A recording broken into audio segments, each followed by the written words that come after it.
All right, good evening, everybody. Welcome to the Medford Community Development Board meeting of May 16th, 2022. My name is Andre LaRue. I'm the chair of the board. Let's see. Pursuant to Chapter 20 of the Acts of 2021, this hearing of the Medford Community Development Board will be conducted via remote means. Members of the public who wish to access the meeting may do so by accessing the meeting link contained herein. No in-person attendance of members of the public will be permitted, and public participation in any public hearing during the meeting shall be by remote means only. To participate remotely outside of the virtual platform, questions and comments may be submitted via email to ocd@medford-ma.gov or via phone to 781-393-2480. That's ocd@medford-ma.gov or 781-393-2480.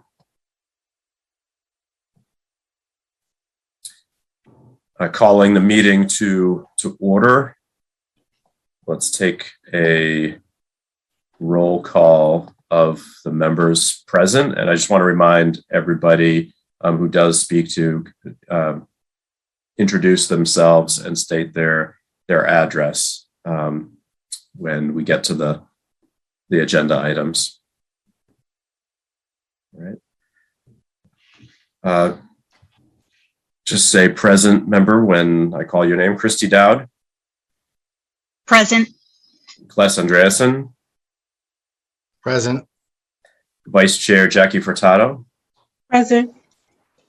Deanna Peabody. Present. David Blumberg. Present. And I'm present as well. So let's move on. Recording stop. Recording in progress.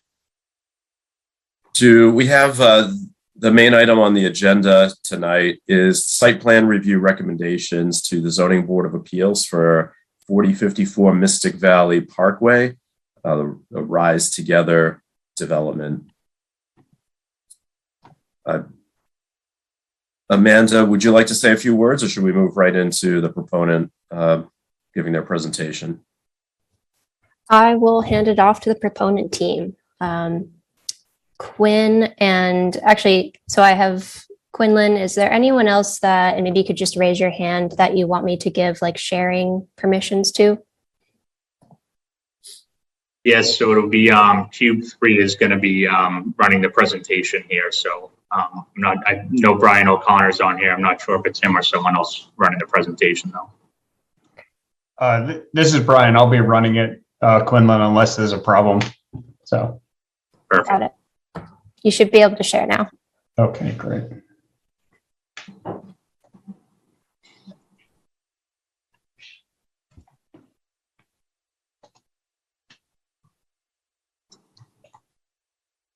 Can everyone see that okay? And Amanda, feel free to let me know if I should start now. Go for it. Yeah. Well, good evening, Mr. Chairman and members of the board. Thank you so much for your time this evening. My name is Quinlan Locke. I'm a project manager at Rise Together at 12 Erickson Street in Dorchester, Mass. 02122. And we are very excited to present to you tonight this proposed life science project at 4054 Mystic Valley Parkway. And before we dive in, I just really quickly wanted to thank city departments who have taken the time to weigh in on this project. We know a lot of time and effort goes into these reviews, and we really do appreciate it, everything that's been done to date, and look forward to continuing to make this project the best that it can be. And here you'll see that our project team comprised of many teams that have experience both in Medford and in the life science industry. We have members available from each team here tonight to make sure we can answer any questions or comments that come up at the end of the presentation, and you'll be hearing from some of them as well in just a moment. And we'll also make sure this presentation is made available to the board for their review at the end of the presentation. Next slide, please. On the ownership and development side, the project team and Rise have partnered with the Matarazzo family in Medford to bring this project to life. The family is also very excited to continue working with the city and the community on creating a project that truly benefits the area and incorporates important city goals and initiatives. Next slide.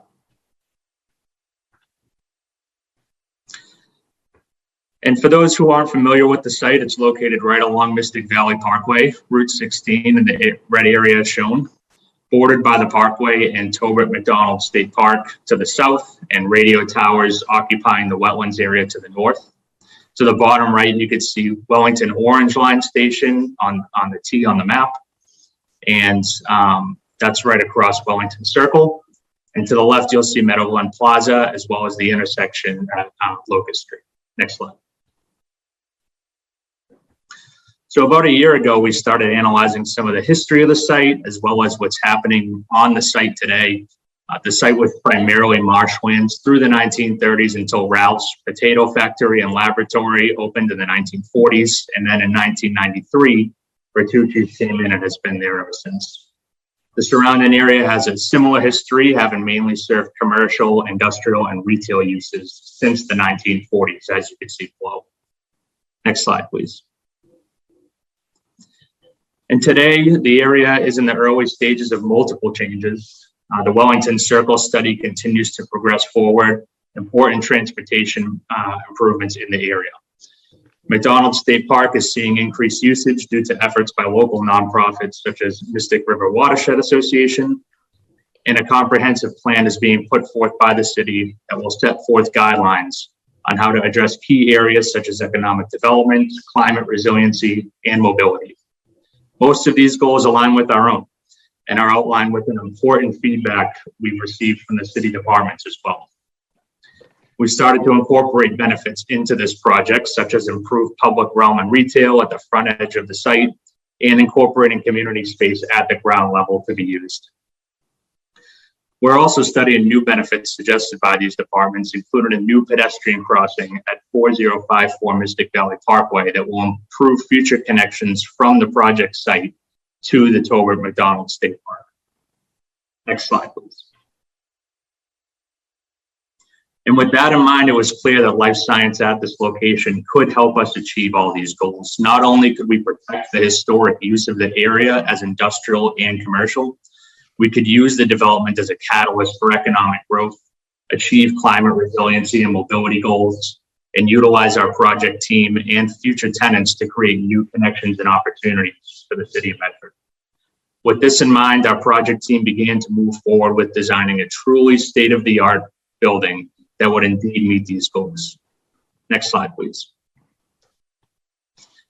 And we started with the existing conditions. Today, as noted, the project sits at 4054 Mystic Valley Parkway and is Bertucci's. You can see the building Bertucci's in the middle of the lot there in the gray square, as well as pictures of the building on the side. And around the building is mostly surface parking that is used today for the restaurants. To the east, you'll have the communications building that services the radio towers.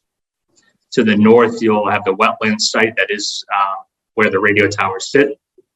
To the west, you have what's currently a trial court. And to the south, you have Mystic Valley Parkway. And just across from Mystic Valley Parkway is the state park.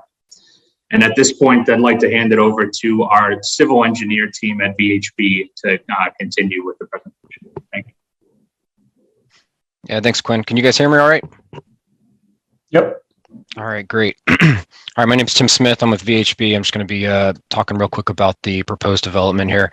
I just wanted to highlight a few things. The existing site, the Bertucci's, it's mainly an impervious site. So what you're going to see here, we've tried to maximize green space where we can, but it's also going to be mainly impervious. Another item we wanted to point out, the drive aisle coming off of Mystic Valley Parkway. It's a one-way drive aisle, 20 feet wide. It's designed to accommodate both all the fire apparatus vehicles that could be coming to the site, as well as the delivery trucks. On the east side, we have our loading dock. The northwest side is the garage access. We also wanted to note on this slide that, that there is a perimeter fence and retaining wall that will go around the perimeter of the site. Next slide. And focusing really mainly for this slide on the right, the grading, drainage, and utilities.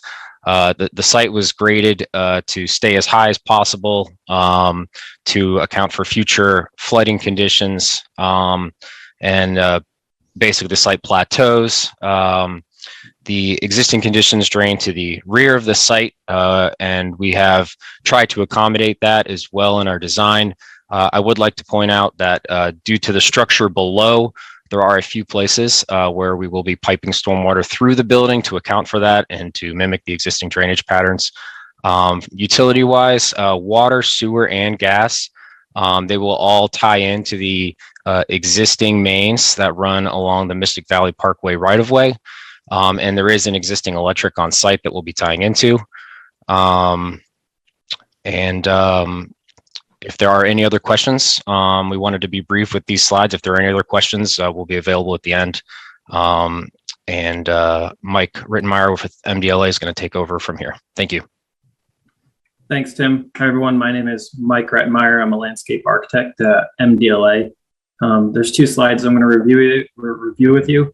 The first one here, some precedent images, primarily for the entry plaza that we're proposing.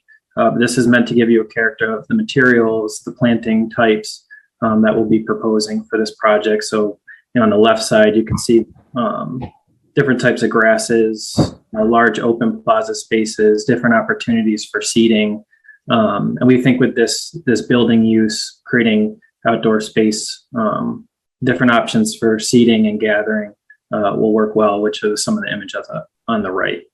Next slide, please, Brian. So on the left is our overall site plan, similar, the same view that Tim just walked you through. And on the right is an enlargement of the entry plaza. On the left side, overall, starting at Mystic Valley Parkway on the south side of the screen, or the lower side of the screen here, we are keeping the existing street trees that are along the parkway, as well as proposing a new street tree towards the western curb cut to the left where the cursor is. Working right into the site, there's going to be a new sidewalk, a generous landscape buffer with new shade trees, massing of shrubs and perennials, as well as a rain garden to help with green infrastructure and stormwater management. The dark gray tone, I guess we could refer to the enlargement on the right, I apologize, is this large sweeping seat wall that kind of defines the edge of the plaza. With the amount of, the traffic on Mystic Valley Parkway, we'd like to try and create a little bit of a quieter space, but then also find ways to invite, with this being a public plaza, invite, visitors and the public into this plaza. You can see the different types of cafe tables sort of towards the center of the plaza that'll be spill out from that use. And then again, different options throughout the plaza for seating, gathering, different uses of pavers to help delineate circulation to the main entry. And then moving back to the left in the overall site plan, as Tim mentioned, there is a screen fence going around the wood screen fence going on the property line towards the rear. And then we did try and, maximize green space and planting where we could along the back side of the building, primarily using native trees, shrubs, and perennials where possible. Again, if anyone has any questions towards the end of this presentation, happy to discuss. I think with that, I'll turn it back to Brian. Great. Thank you, Mike. Brian O'Connor from Cube 3. I also have with me this evening Stephen Prestijon from my office, and he'll be participating in any questions and answers as well. What we'd like to do is just walk you through the building fairly quickly. Again, we're going to keep it high level. This first slide really takes the site and identifies the property line with the inner circle, the Bertucci's in the center of the site. And then there's a dotted line 100 feet away indicating overlap and adjacency to our neighbors. On the north of the site, or planned north right now, on number 1, we have the district court at 4040 Mystic Valley Parkway. We are within 100 feet of the edge of that building. And then on the bottom of the page, we have 2 and 3. 2 is a communication facility that Quinlan had mentioned earlier.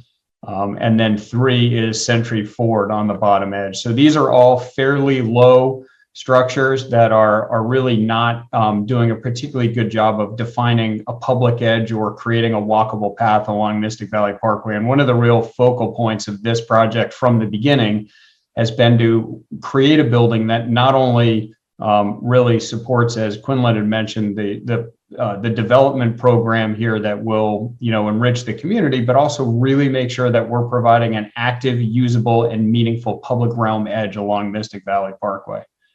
As far as traffic goes, there's a transportation study, impact study that's currently under review. We just wanted to highlight that. The team has already responded to initial comments.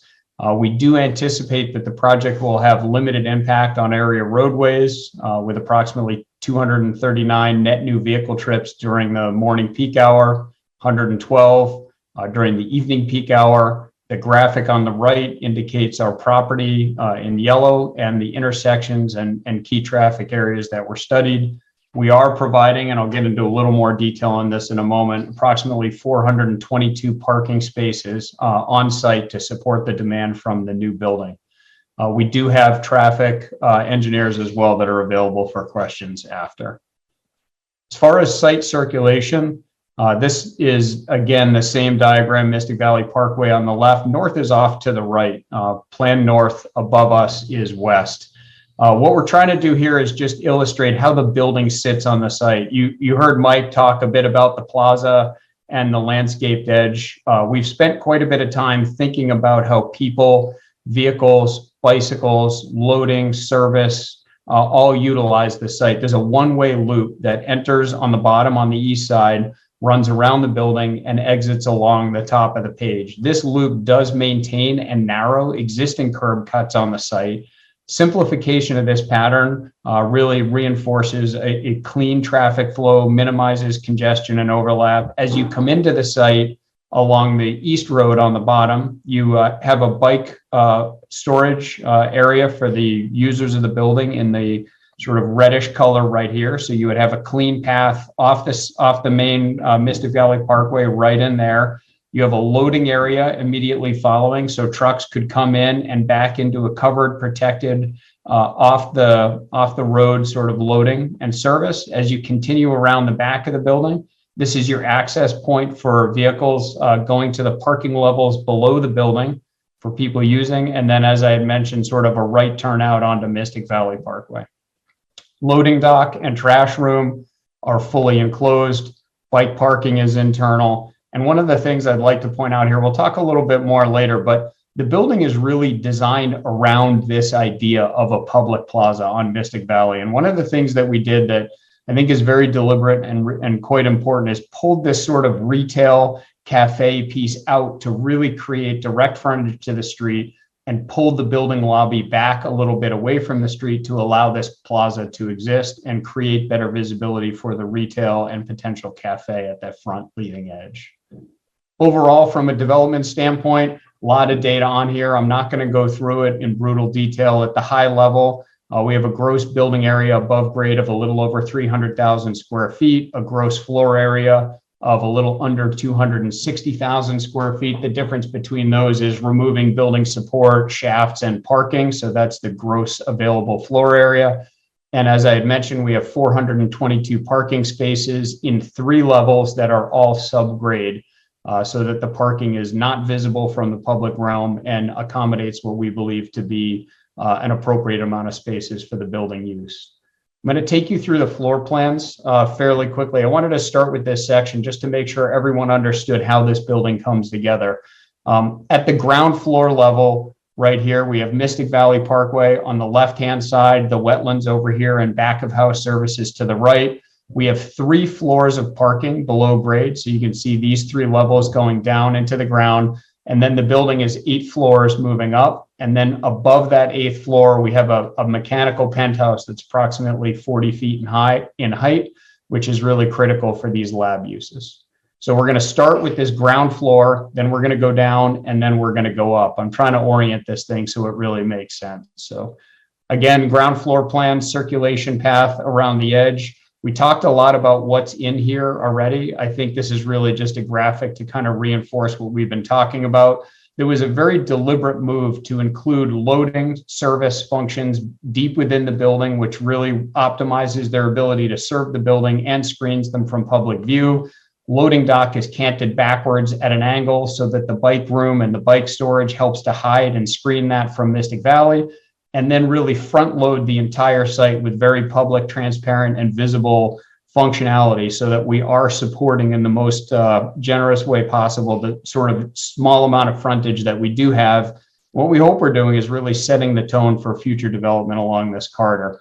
All of the back of house functions are back here in the darker gray on the right-hand side of the image. And as I had mentioned, the ramp down in this location to parking levels below. So we're going to go below right now. Not going to spend a ton of time on these. These are a little bit more technical drawings. This is the third level below grade. So if you go all the way down below the building, the cores from the lab building come all the way down here. Mechanical spaces in the corners. We have about 153 spaces on this level, 153 spaces on the second floor, and then the first floor under that ground level we had talked about has another 113 spaces. So there's sort of a little bit of a detailed calculation in the lower right about all the different types of spaces, including accessible and a few surface spaces for a total on-site of 422 parking. As we go up in the building, we notice very quickly that the typical floor plan is quite different than the parking levels that are below grade. We spent a lot of time not only thinking about the public realm, but about how to create a building envelope here that feels engaging from different sides, and it feels like it's not just a big block. And so you'll notice this sort of sawtooth configuration along the bottom. That's really facing east. So as you're driving down Mystic Valley Parkway towards Route 93, you get this sort of sense of layers to the building, and you don't have just an uninterrupted wall. They do wrap around the backside, so you'll again see those corners from further away, and the large notch on the front of the building really reinforcing this public plaza that is effectively the centerpiece of this project. We have two quick, typical optional floor layouts we wanted to share just so everyone could understand how this building works. In gray are these cores that came down into the garage coming up here, elevator, stair tower, service areas. At the highest level, everything that's kind of greenish is really lab, whether it's support space for the lab, specialty lab areas, or the lighter green is sort of the open lab space. And everything that's in blue or light blue are really office functionality. So there's office plan, open plan office, there's some enclosed offices. And then up on the front left-hand side of this image here, we have break areas at each level that really will create very glassy, transparent, and connected internal spaces that overlook onto the plaza, as well as conference rooms in purple. This is another layout. This one's sort of a little bit different, where the lab is really bifurcated to the right-hand side of the building. Office functionality lays out towards the front. I think there's still a number of configurations we're contemplating here. I think the idea is we've developed a building structure and a building footprint that really is quite flexible and will allow us to really serve a wide range of lab needs. As we go up a little further, this is a quick plan outline of the mechanical penthouse floor that I had mentioned earlier. One important note here is the building outline in red is the volume of the building we've been talking about below. You can see the mechanical penthouse has its own very unique structure and form in some areas on the bottom, sort of echoing the sawtooth, and then on other areas, sort of creating slightly different geometries. This is set back from the edge of the building below, again, to really make sure that we're breaking down the scale and mass of this as much as possible. Here's a quick image. We're sort of looking Mystic Valley Parkway. We're looking sort of, I guess, in the westerly direction here. So down in the lower area, you see this sort of very generous plaza that we're creating out in the front. This would be the retail cafe location here, coming out and having a more direct engagement with the street. These are the break areas over here looking down over that plaza. Main entry to the building for users and occupiers would be kind of in this area. And then you have that buffer and sort of the continuation of the green tree zone along the edge of the street. This is the road that exits out onto Mystic Valley, and this is sort of the entry road over here. The building design itself is quite glassy and quite transparent. One of the things that you can see here is sort of we've taken this 40-foot high penthouse volume and really broken that down into two separate layers, where the first layer, which is about 15 feet, really has direct engagement with the building. so that the glassy areas kind of feel like they're engaged in that, and it has the resulting impact of really reducing the feel of the penthouse up above. From a building material standpoint, we have sort of a mix of glass, transparent building edges, wrapping corners, projecting with gentle overhangs that you see here on the east side. And we're looking at a mix of sort of a number of different lighter to darker smooth gray metal panels. We have a white metal panel that appears in sort of all the glassy building facades where we have composite windows and some storefront. And then we have in this lighter gray area here coming down and intersecting with the base of the building, we're proposing a more textured metal panel to pick up a little more shadow and a little bit more of a connection at that pedestrian scale. And these are just a quick series of elevations. This is facing the Mystic Valley Parkway edge. And you can see the glass down here and then the rest of the glass up here and some of this metal panel coming down and really creating that strong break where we have that volume that comes out towards Mystic Valley Parkway. Oh, sorry. This is the long face on the west side. So right in this area right here is where we have that plaza. Mystic Valley Parkway is over here to the right, and that really large glassy area kind of fronting directly down onto that plaza. This is the rear of the building, a little more solid here. So you would come around the backside, and if you're a vehicle that works here, you would sort of enter the right-hand edge of the building to go down below. And then the other side, this is the eastern side, so facing traffic on Mystic Valley Parkway. And you can probably see there's quite a bit more sort of direct engagement of the building edge here as it develops. So we're creating shadow lines, we're creating these sort of sawtooth pieces that really reach down, overhang the building, create some beautiful shadow edges, and really give you a sense of depth and layering to the building itself and then the penthouse above. From a shadow study standpoint, we ran a fairly standard array of shadow studies for the equinoxes, the summer solstice, and the winter solstice. This is 9, noon, and 3 o'clock during each of those times. We're happy to spend a lot more time on this whenever you want. I think the high level takeaway here is that really none of the buildings to the east, Century Ford or the communication building are seeing any additional shadow impacts. We are in the early morning, we do have an impact on Mystic Valley Parkway in all 3 of these different conditions. That's gone in all 3 conditions by noon, and it's also gone in the afternoon. So we do feel like the shadow impacts of this building on Mystic Valley Parkway and that developing public realm are fairly de minimis. And then just one final quick image of the building, and then I'd like to turn it back over to Quinlan, and then we're certainly happy to answer and address any and all questions you may have. Thanks, Brian. And with that, I won't spend too much time, but I just wanted to say again, thank you so much for the time this evening. We have our full team on deck here for any questions that anybody has here. Mr. Chair, members of the board, really appreciate your time and looking forward to working with the City of Medford on this project. Thank you so much. Great, thank you for the presentation. Let me just stop the sharing right now. I know that the Office of Community Development has been doing quite a bit of work, so I would invite, not to put you on the spot, Victor, or anybody else, but I would invite you before we get to the board member comments if you want to say a few words. Sure. Thank you, Andre, and the board. And thanks to the RISE team. They've been good to work with, and we're looking forward to a robust discussion tonight about this project. I think there's a nice opportunity over in the Wellington area to bring that that district into modern times and really help it function better for the City of Medford, both from an economic standpoint, but also from a livability standpoint. Talking to people about Wellington, no one seems to spend a lot of time in that area, except for those few people that live over there. So it's growing. We're hoping to improve it with every project, and we think that this project does. But certainly look forward to your input, and I know that the RISE team will respond. Thank you. And Mr. Lack, I assume you've received the comment letters from all the city department heads. Has your team had a chance to review them?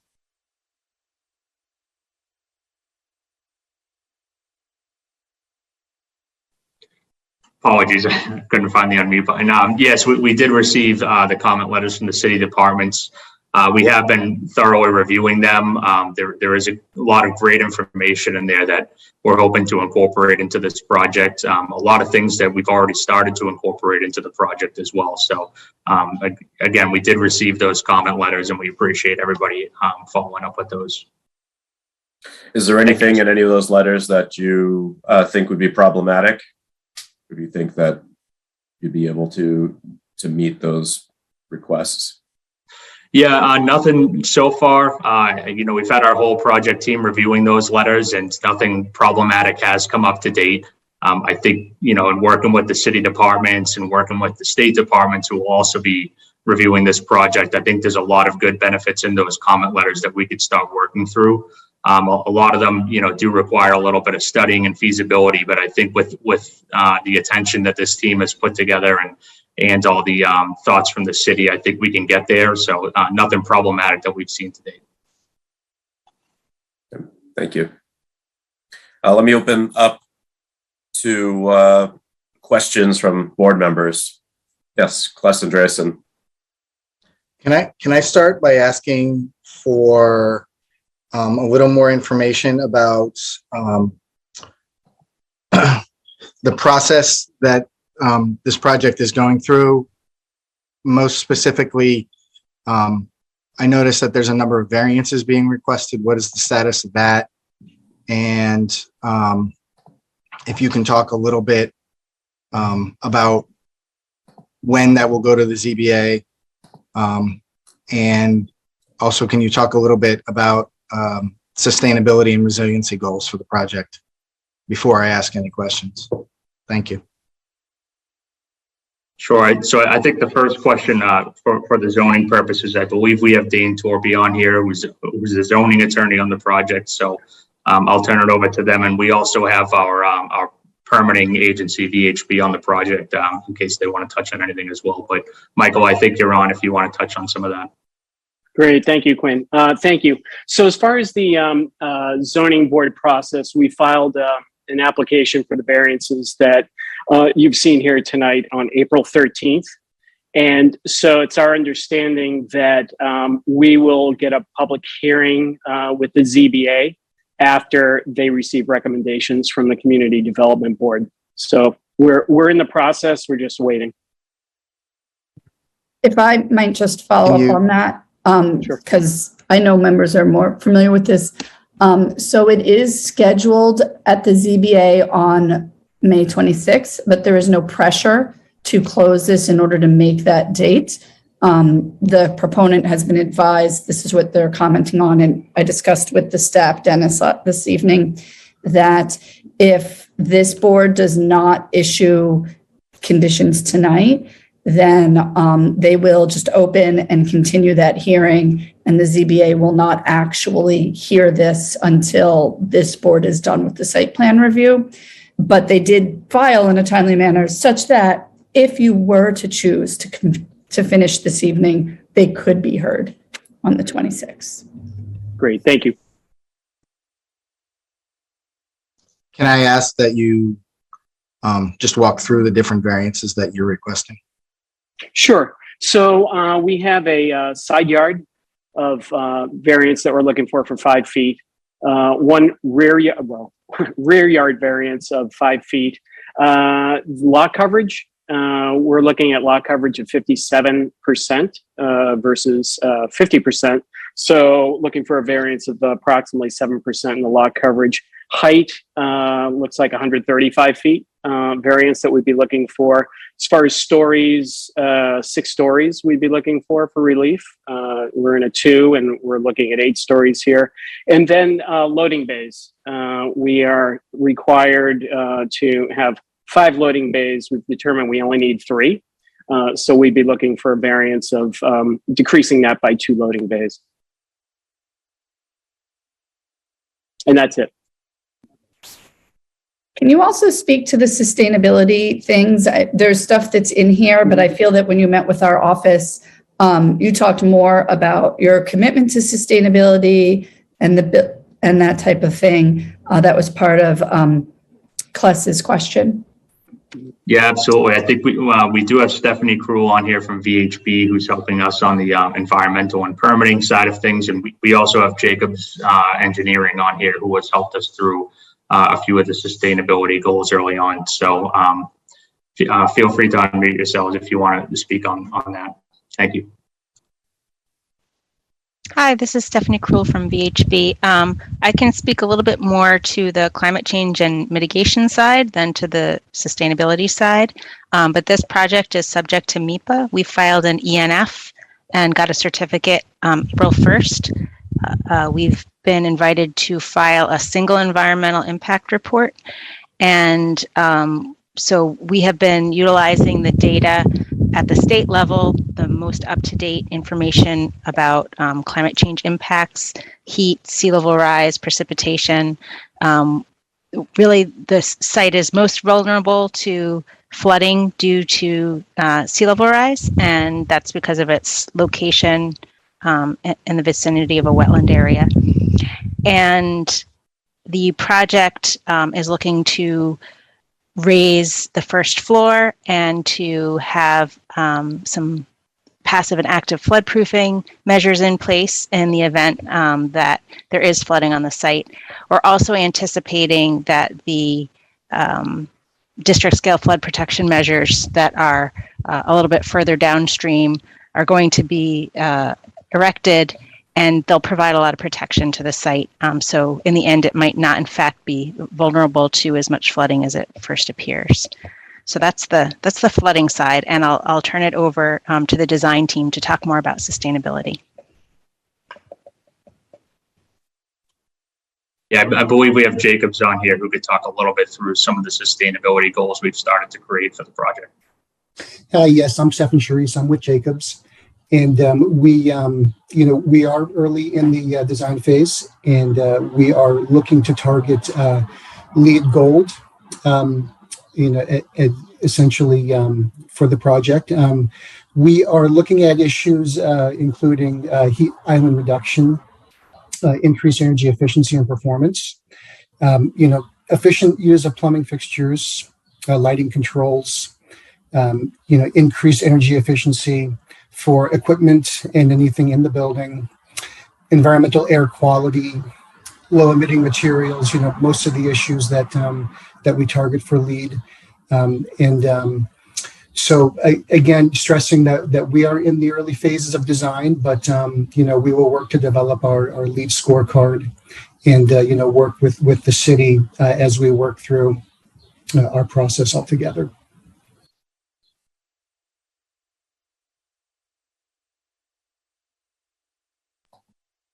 Thank you. Kless, did you have a follow-up question? I have a ton. I'm not surprised. Yeah. I don't know if I should just hammer these all off and then you guys can try to go through them, or I should do them one by one. I don't know what's easiest, but Andre, David, and I'm sorry to interrupt. Can I ask more of a bigger picture, more along the lines of what Kless just asked? If he's about to ask a lot of detailed questions, can I ask one more conceptual? Yeah, go ahead. I see Kless nodded. Okay, thank you. I guess this seems like the perfect opportunity to take advantage of some of the tools that we have in our newly minted zoning ordinance, for instance, a planned commercial development district, to try to really put some thorough thinking into what to do with this area that probably is ripe for development, running from mall to mall along the parkway. Has the city thought through that? We have very few pockets where we have this potential for development. We're in the process of the comprehensive plan. We've just gone through the zoning update, and here we are with sort of a one-off, one parcel development that very much exceeds our zoning limitations. And I would feel a lot better about what's being proposed if it was part of more of a comprehensive view of that neighborhood to see, hey, what is the vision for this going forward? Thank you, David. That might be a David, question for Alicia. And I was going to say that was actually one of my questions also. It does seem like this is another one of those island projects where the bigger picture here, which if thought about beforehand, could be much more rich than just this single project alone. So I'll start by saying that this is something we're absolutely talking about. We're looking at this area. There's the Wellington Circle Transportation Traffic Study that's going on. That's the proponents alluded to that. We have actually applied for a grant to look at this area overall. And I may ask Victor to speak a little bit more to that. But along those lines, this project actually fits everything we've heard so far from the comprehensive plan. This is what has sort of been percolating about this area, is that a life science area. And part of our thoughts is that this building might serve as a proof of concept for that. Specifically about planned development districts, we are talking to some developers who are definitely looking to pursue that in specific locations in the city. But it has to come from the developer, not from the city, right? Like if the developer says, I'd rather use this process or that process, that's their discretion. We don't create a planned development district. We never would. It would always come from a private developer. We might encourage it. But I think Victor is actually the lead on that grant that I mentioned. And so I'd like to actually just see if Vic wants to add a little bit more to what I just said. I hope I didn't overstep. No, not at all. That's right on. And you're right. This project is a little bit ahead of the planning we have on the ground, but it's definitely in line with what we're hearing, and we're trying to leverage the comprehensive plan as best we can as we're going through that process and make sure the projects are lining up. These are, as you all know, private initiatives, and this project has been in the works for about a year to the day now. So when it was being conceived, the new zoning was out there, but had a long way to go. It preempted the new zoning a little bit. What we're hoping to catch up with planning and see the opportunity that David, I think you're alluding to, and Claes, and I think everyone has in their mind as to what this area could be. There's quite a bit of property that's on the market in the Wellington area that's pretty closely, if not adjacent to this parcel, and so there's planning that should be done, and I think there's a bigger vision that should be established. But at this point, we're based on community feedback through the comprehensive plan and the process this project has gone through in terms of getting community feedback. It's been overall positive and encouraging, and folks are excited to see a new industry come to Medford.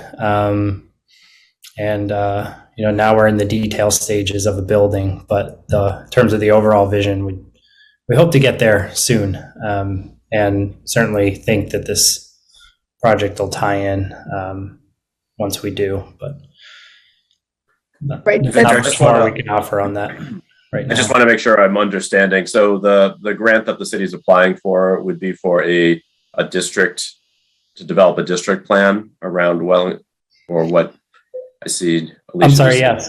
Yeah, it would be, it's over 90 acres that it would cover of the greater Wellington area, including Sycamore Ave, which, this board has heard a project on Sycamore Ave recently.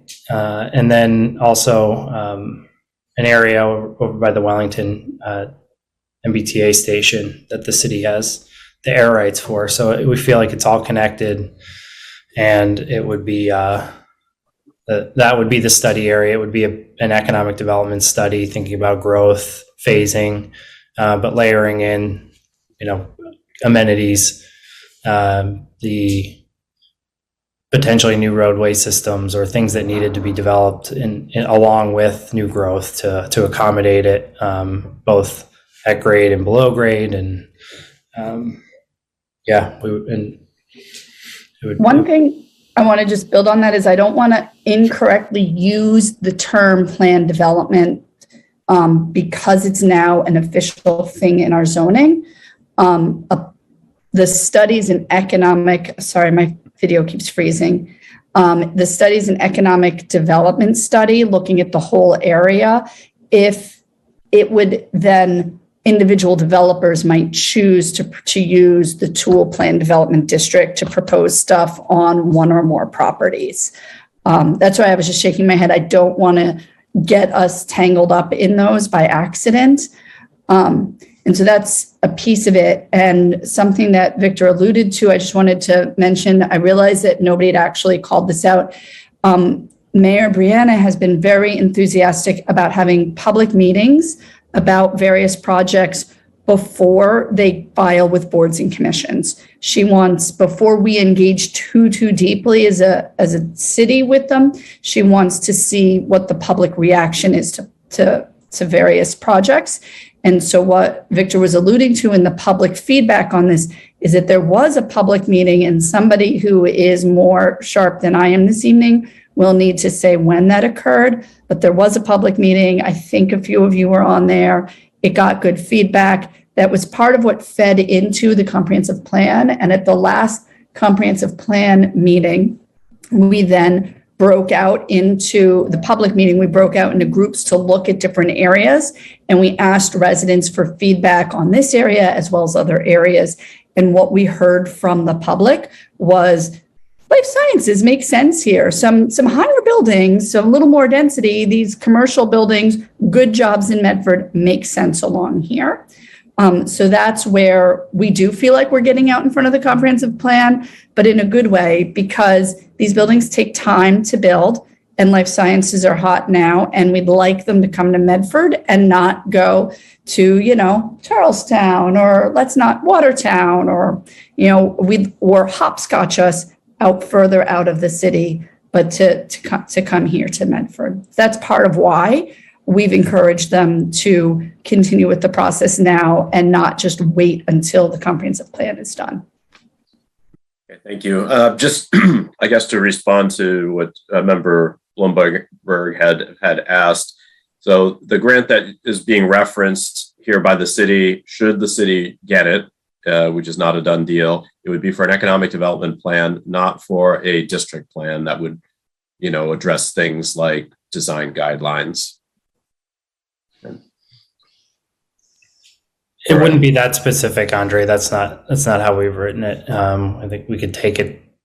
That would be a phase 2 type project. Would be more design related. It's higher level. Thank you.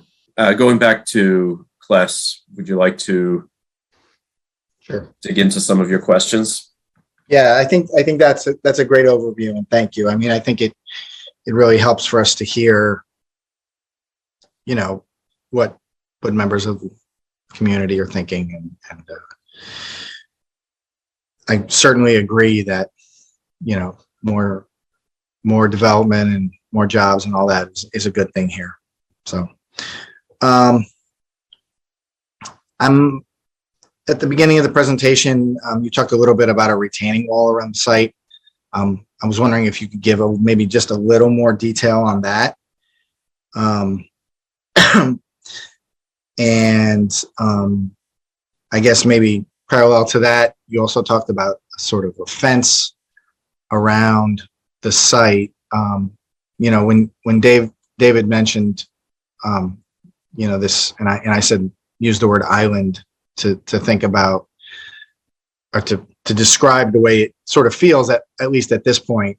I think maybe part of that is the fear that this will just be like one thing that just sort of, except for the two driveways at the front of the site is completely cordoned off and has no sort of,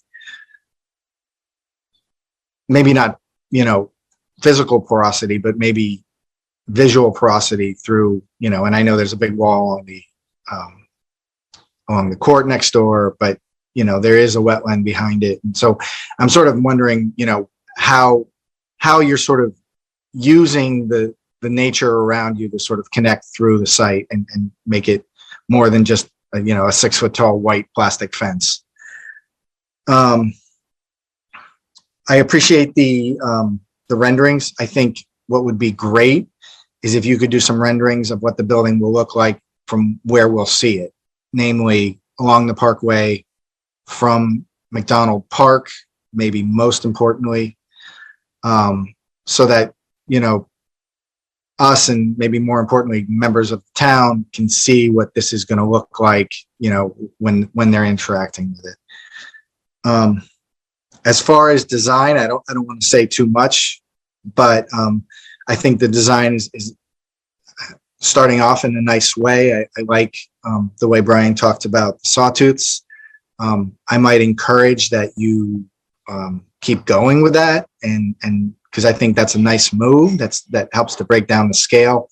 I noticed there weren't any on the west side. I don't know if that's something that you could bring in, and maybe that sort of leads into my other comment, which is about, and especially thinking about, future developments and everything, thinking about where you are in, along this really beautiful park, thinking about context and materials.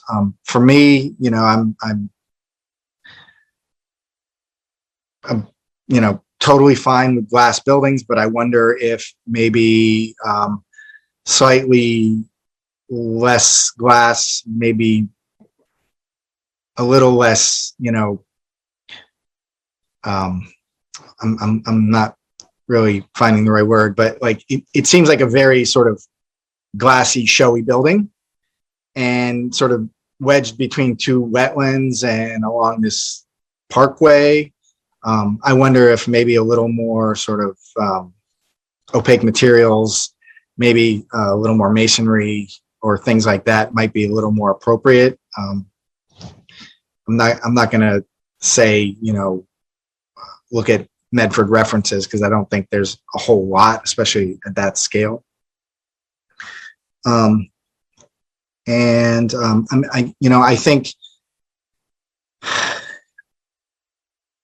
as far as the variances are concerned, that is obviously the thing that jumped out at me initially when I was looking through the materials. And I obviously a proponent for the density and for the amount of space.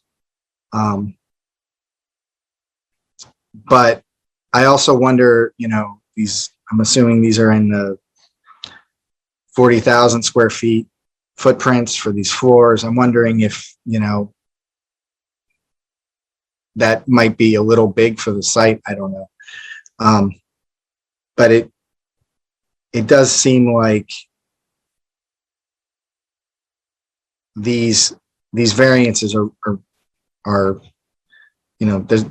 they're aggressive, and it may totally be warranted, but it's like something I feel like this board and maybe the others on the board that aren't an architect might benefit from a slightly better understanding of how, what's driving the size and sort of massing of this building, which is going to be imposing, certainly in the short term. I could probably stop there. Thanks, Class. I'll let the project team respond to some of those before we continue. Perfect. Thank you, Chair, and thank you for the comments. I think we'll probably just start with the retaining wall and the fence surrounding the site. I know VHB Civil as well as MVLA are here, so if you can just touch on that. Well, this is Mark Hanson, VHB, taking over for Tim because he's got a 7:00 stop. So we started with a plan that sort of followed the existing topography. The site as it sits slopes away from Mystic Valley Parkway to the back. One of the sort of pitfalls of that is there's no actual drainage infrastructure on the site. Everything goes surface from the front to the back. And, our first, thought was, okay, we have to build it up a little bit, we'll be a little high in the front and then we'll drop down to our loading dock elevation. But as we began to look at the flooding constraints and the need to protect the building once again, also as sort of a competing requirement, we pulled the building up and plateaued it. I think we can be a little bit more, sensitive in what it looks like or how we transition it, but it's really being driven by the need to protect the building in what is now a projected flooding event, but also making sure that along Mystic Valley Parkway, we preserve the pattern of stormwater that splits going to Mystic Valley Parkway and to the back. We focus on our connection to the parkway and the park across the street. It's just going to be very hard to connect it to the back without exposing the building. So that was sort of what's driving our design. Now, happy to talk about it and see if there are ways that we can mitigate how it connects, or what are the town's priorities and how you'd like this to connect. It's a place. It's a good comment. It's it's a little bit of a challenge. Initially, just from the presentation, I was assuming it was like a bathtub. So I think I feel a little bit better about the fact that it's proud of the surrounding site rather than down into it. But yeah, I think, just being mindful, again, thinking about future development of how you're treating those walls and the edges there. I think that'll be important. Thank you. Yeah, and I think the next one we should probably touch on is some of the design comments. We appreciate those comments, and I think Mr. Locke, actually, before you move on to that, we do have one of the city engineers with some extensive kind of stormwater background, and I'm wondering if Owen might be willing to speak to his review of the project. Absolutely. Apologies, Chair. Hi. I'm sorry, I'm coming in late. I just found out that you guys wanted me on this meeting. My comments on the stormwater were, I understand conceptually what it is. I think the big takeaway here is that the board probably would be concerned about would be that the stormwater is being collected within the building and then being pumped out. And the other thing that they may be interested in is that that goes to what you guys mentioned before, was basically the extent of the site itself kind of imposes into that 25-foot buffer area to the wetlands in the back. And those are the two big takeaways that have to deal with stormwater. Mostly because the wall is basically filling in that wetland, area, that volume area. The adjacency, yeah. Not the actual wetland, I just want to be clear. Correct, it's not filling the wetland. Well, just to reinforce something I think that Kless had said about some renderings, I'd certainly love to see these elevations in a rendering so that we can really get a sense of the site, the contouring of the site and the retaining wall and the fencing and how that all works together and how it affects the abutting properties. That'd be something that I would definitely like to see. Can I just jump back in for a second? And I think you've all heard me say this before. I think, you've done a very nice presentation and we really appreciate it. And this is sort of my blanket comment about this process. It's on you to make sure that the information that we need is available and clear. So I mentioned the renderings, but I think I would ask that you think about that in a much broader way in how you present this information, because it's certainly going to go through us, but the city's going to see it as well.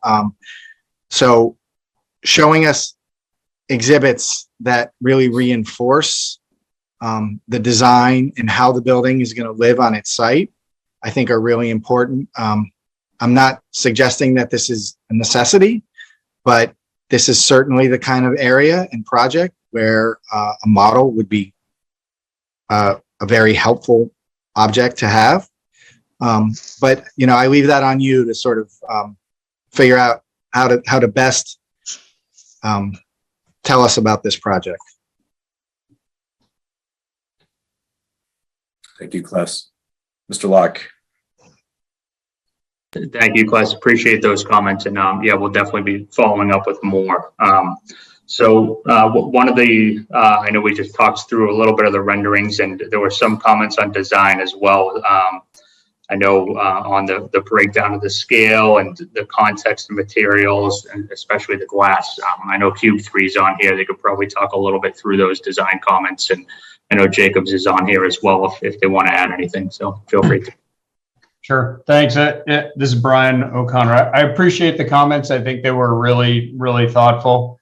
One of the things that we've been wrestling with a little bit is the making sure that we're not treating the building the same on every side, and really thinking about the flow of traffic and the flow of people on Mystic Valley in both east and west directions. I do think the building is flat on the west side, sort of facing away from traffic, moving away from Medford. It's a little bit flatter.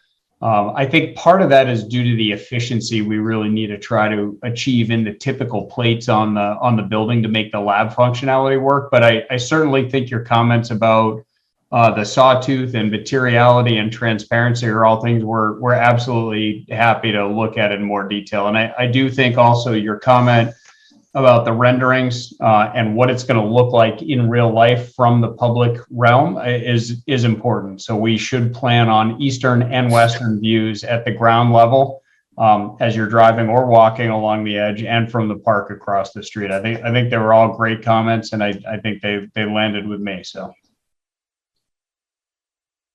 thanks. Mr. Locke, I don't know if there were additional responses you wanted to mention before we go to other board members. Yeah, I think the one other comment that we heard were the variances. Again, I know Michael Parker had touched on that a little bit, and I don't know if he wants to jump back in and touch on it more. And I know, you mentioned floor plates and those type of things. So we do have Jacobs on here who could probably help out a little bit as well. But Michael, if you want to just address some of those. Sure, great. Thank you.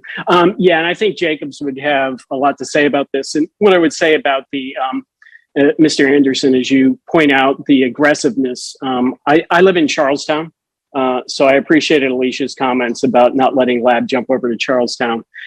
So I love the competition. But I also live in an area where MGH has some labs, and their outdated labs from many, many years ago are pretty small, right?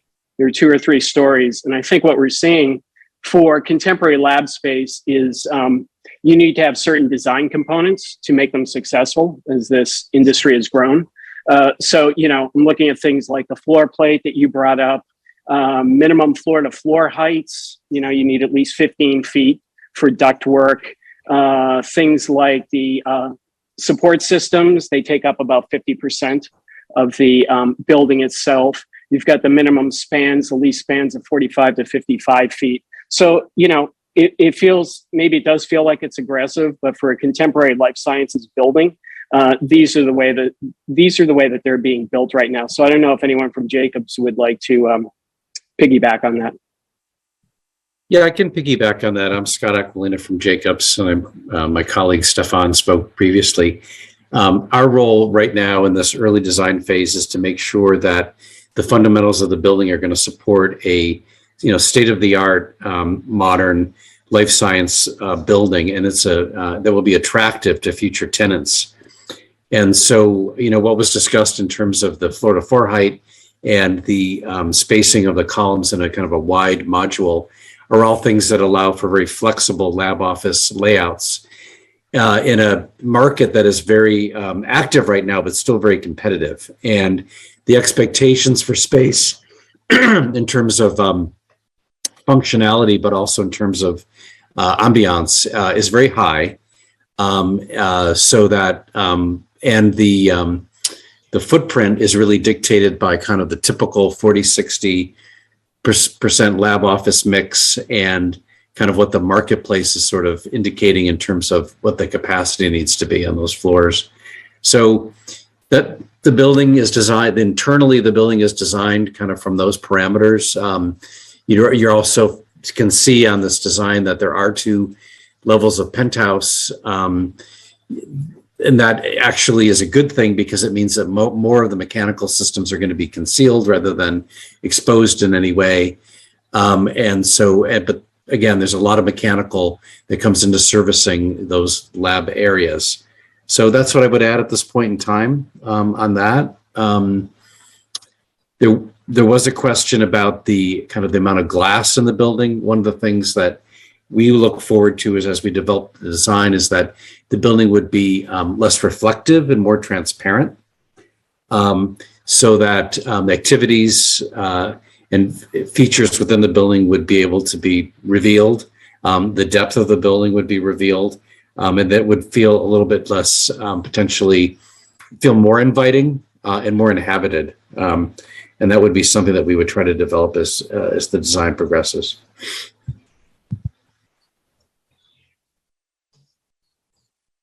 Thank you. I appreciate you getting into those topics. One of the questions that I had too was just understanding the kind of the business rationale and thought process for the massing of the building, like why 8 stories and why, the massing that you have there. So more details about that could be helpful for us as well. I'd be interested in learning more about that.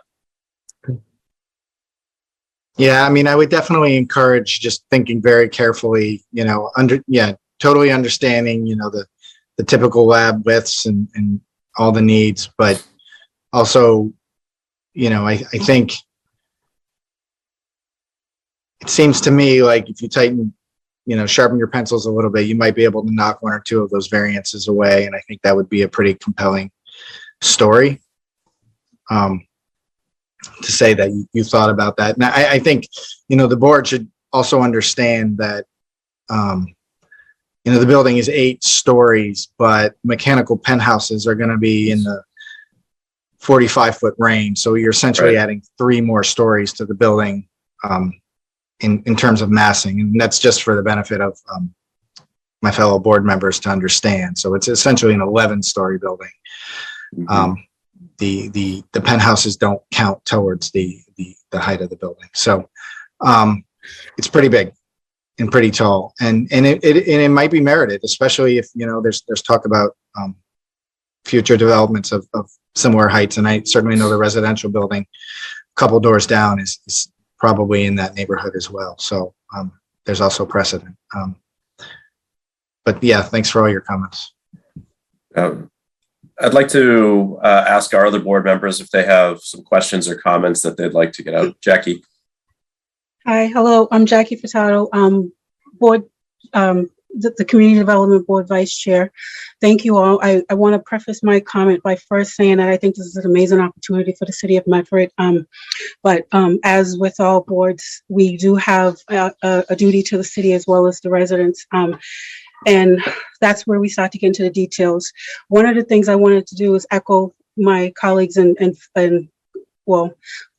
echo others before me. And me as an economic development specialist myself, I see that it's a great opportunity, right? But I think that's where I want all these great things, but I would need an engineer to explain to me how this is going to happen. An architect, I need it to be explained to me in layman's terms, exactly how Clace has already spelled it out. I would need to see this a little bit more from a residential or again, layman's terms, just so that I take it in and see how awesome this opportunity can be. And in saying that, I'll leave the design alone for now. And I know that we're really looking at the site itself, but one of the things that caught my eye and my attention was the 422 parking spaces that actually impact off the site. And I'm just trying to better understand that as well. I believe it was Stephanie from VHB that explained earlier that there were some environmental impacts that were going to trigger MEPA.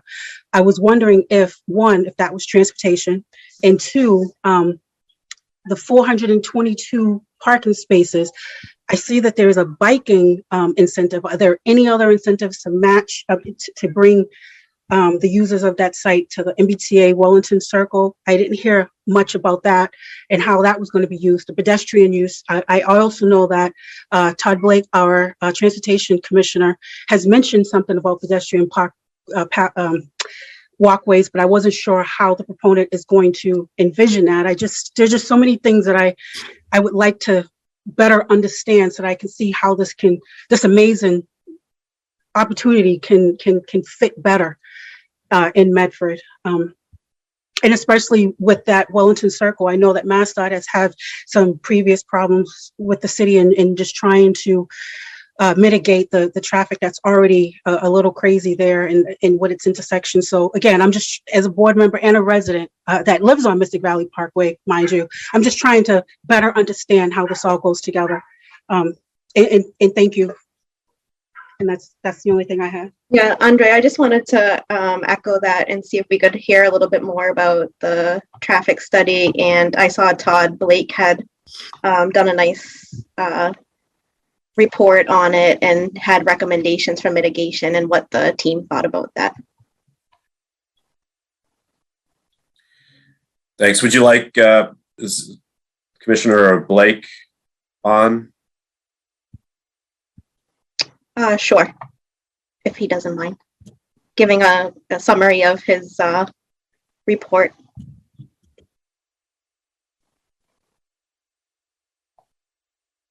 don't know if he's still there. Yeah, thank you, Mr. Chair and board members. Can you hear me fine? Yes.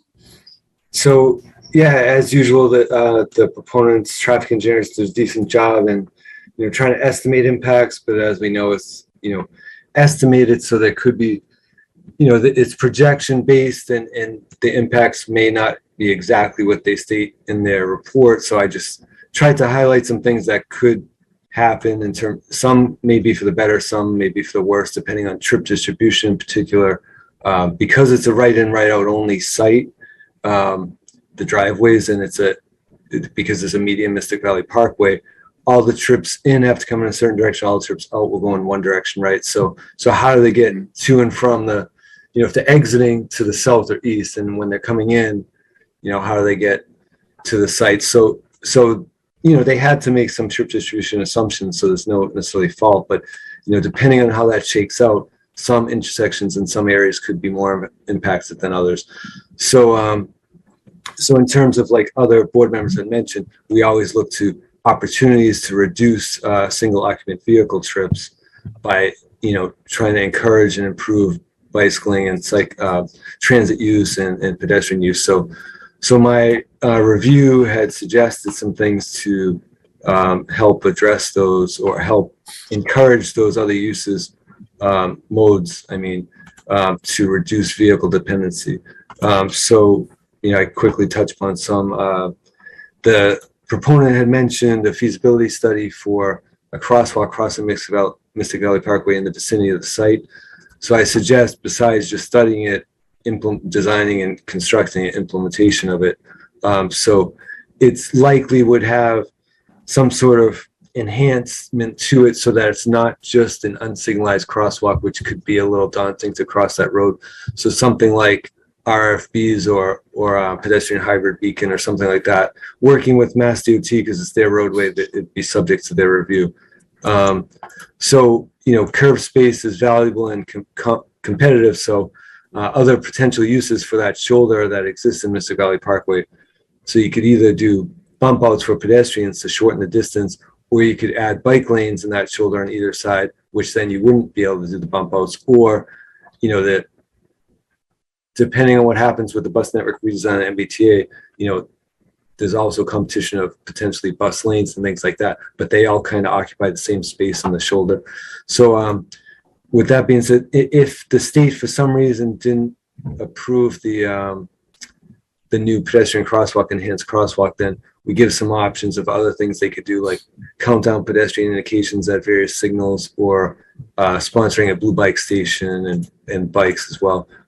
We also suggest designing conceptually a buffered bicycle lane painted in the roadway in the right now usable shoulders, but they're posted as no parking, so they're basically unused. So if we could help utilize that space there that's already paved on both sides of the street, it will help connect a lot of things that Medford has going on. We're looking into a lot of trail systems to the west of the site. We're looking into blue bikes to the east of the site to connect better to the MBTA station. So a lot of looking into bicycle facilities on Mystic Valley Park would be very helpful to connect into other projects we have going on. We have an underpass project going on at 25% design that would connect the McDonald Park area over to the MBTA station without having to cross Route 28, and that would directly benefit this type of development. So any connections to and from those is very important. In addition, there's some recent zoning zoning changes that refer to transportation demand management. So where, you know, I'm recommending that they join the local TMA, which helps, you know, with that sort of thing, and provide valuable insights of what they could do in terms of employee discounts for TPAS, things like that, or just even pre-tax. In addition to that, I'm just looking at my memo at the same time. So yeah, in lieu of the TMA, if for some reason the proponent was going to have, say, their own shuttle to and from MBTA station, then that would, in my mind, negate the need for the TMA, because they'd have a direct TDM measure. But those TMA type services are provided because a lot of times an individual development won't have the resources or be big enough to do it all by themselves, so they could pool resources in that sort of. So then in addition to that, I wanted to stress that because the right in, right out only, they need guide signage directing people of how to do the potential jug handle move at Mystic Valley Parkway to Locust Street. So they'd veer off to the right, take a left, and take another left to perform essentially a legal U-turn. So things to educate whoever ends up being an employee at this facility, letting them know how to get around would be valuable. So I'm recommending video detection on some of the area traffic signals as well, because the study assumed it was actuated, but when detection is broken, it ends up running pre-time, so it's not as efficient. And depending on which way the exiting trips go, they likely will go through commercial at Mystic Valley Parkway and commercial at Riverside. And right now, due to disrepair, that those are not functioning. So, and by going video versus roadway, it will help in the future not to be impacted by road deterioration or utility companies digging them up. So hopefully that summarized it for you, Deanna, and everyone. Yeah, I think that the signals are important, given, like, as you said, the right in, right out. Without a U-turn ability, getting back to, say, 93, there's no ramp. I don't think, there's no ramp west of the site. So you basically, like, if you do it from Google, it brings you all the way to, like, downtown Medford on Clippership Drive to get back to go north. So it's sort of a tricky way, unless you do a U-turn going back to Wellington Circle to get around there to get back.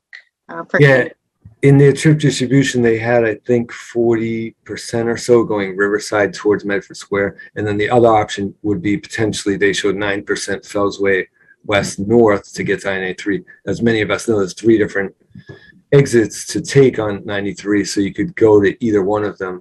So that's a very good point, because otherwise to get to some of these, they have to circle a major block. So and also I just want to reiterate that if the detection isn't working, then what's shown for level of service and stuff like that in the TIS is not accurate.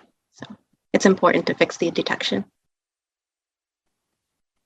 And just to add to those comments, I agree. Like all the exiting traffic is going to feed into some already kind of challenging bottlenecks, either at Mystic Ave or Route 16 West, or cutting through the school area to get over to Riverside Ave, or potentially going down. I mean, it seems to me maybe the best preferable option would be to go down Commercial Street and try to get back over to the Fells, Route 28. But be that as may, we have to think about how we're directing the traffic. And it seems to me that the best outcome of all would be to have a larger proportion of the employees either taking public transportation from Wellington, which is just a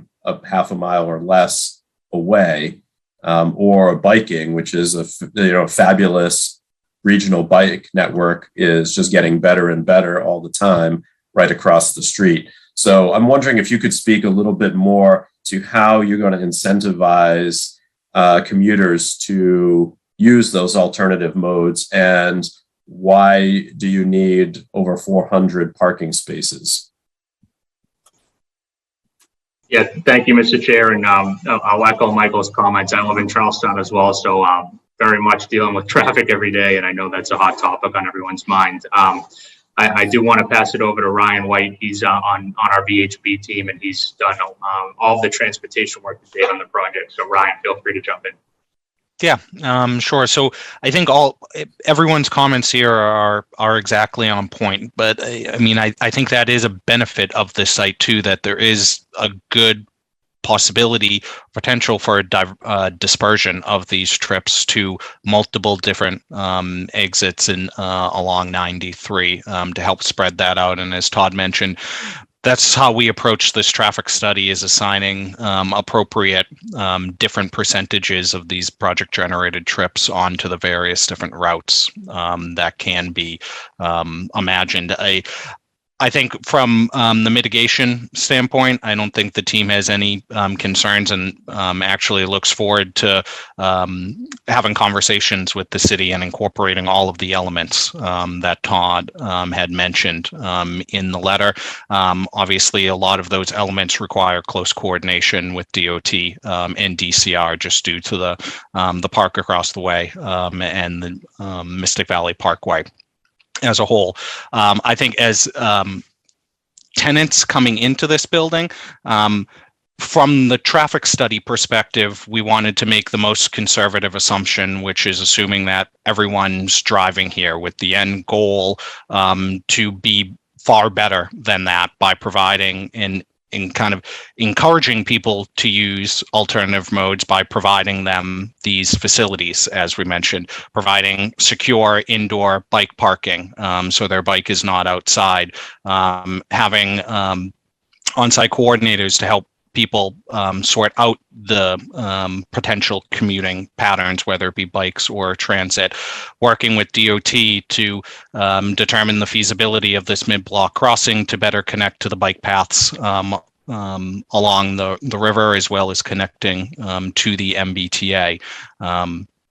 So all things that we're exploring, but this building, just with the size, I mean, it's expected to have a population of about 500 to 550 people in this building. So we do need to make sure that parking is provided on the site for those that are forced to take vehicles just due to where they live, as well as making sure that none of this parking spills over into the streets or the other roadway networks, and the site is self-contained and can support the whole population that will be coming to and from the site each day.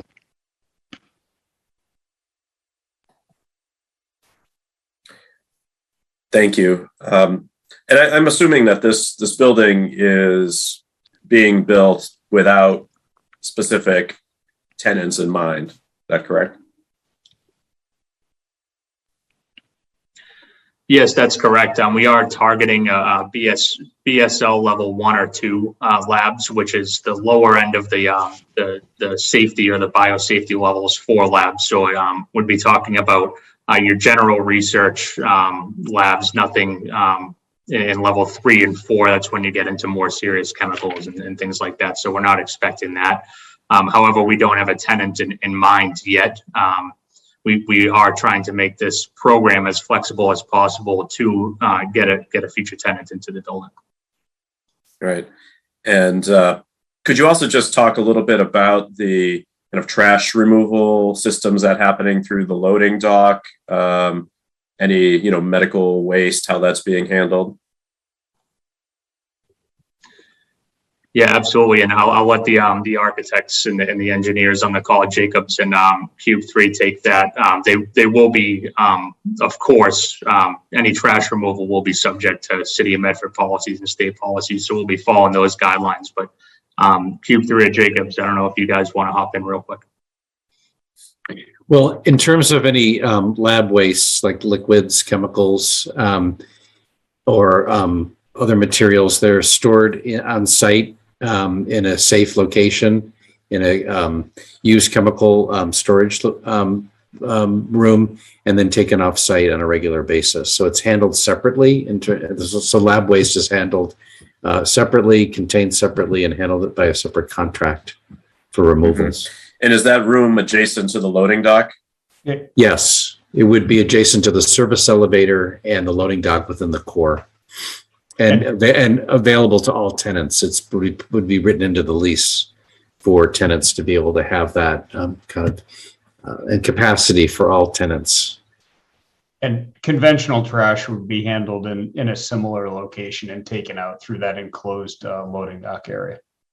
Yeah, and just to add to that, one of the other reasons why it's over near the loading dock is to avoid the front edge of the site. We don't want trash or smells building up at the front edge. We have the retail space out there. We have a community flex space in the ground floor that we don't want smelling like trash. Obviously, if we're inviting the community in, we don't want that. So another reason why it's back over near the loading docks as well. Thank you. Do other board members have comments or questions? Hi, Andre, this is Christy. I'd like to ask just a few questions. I just want to thank our fellow board members for the detailed questions they asked, and I concur with a lot of their statements.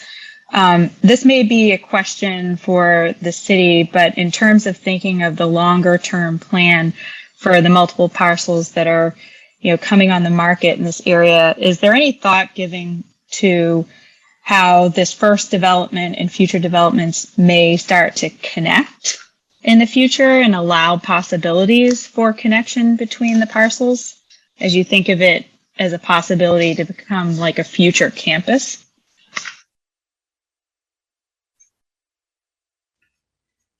Anybody want to take that? Hi, Christy.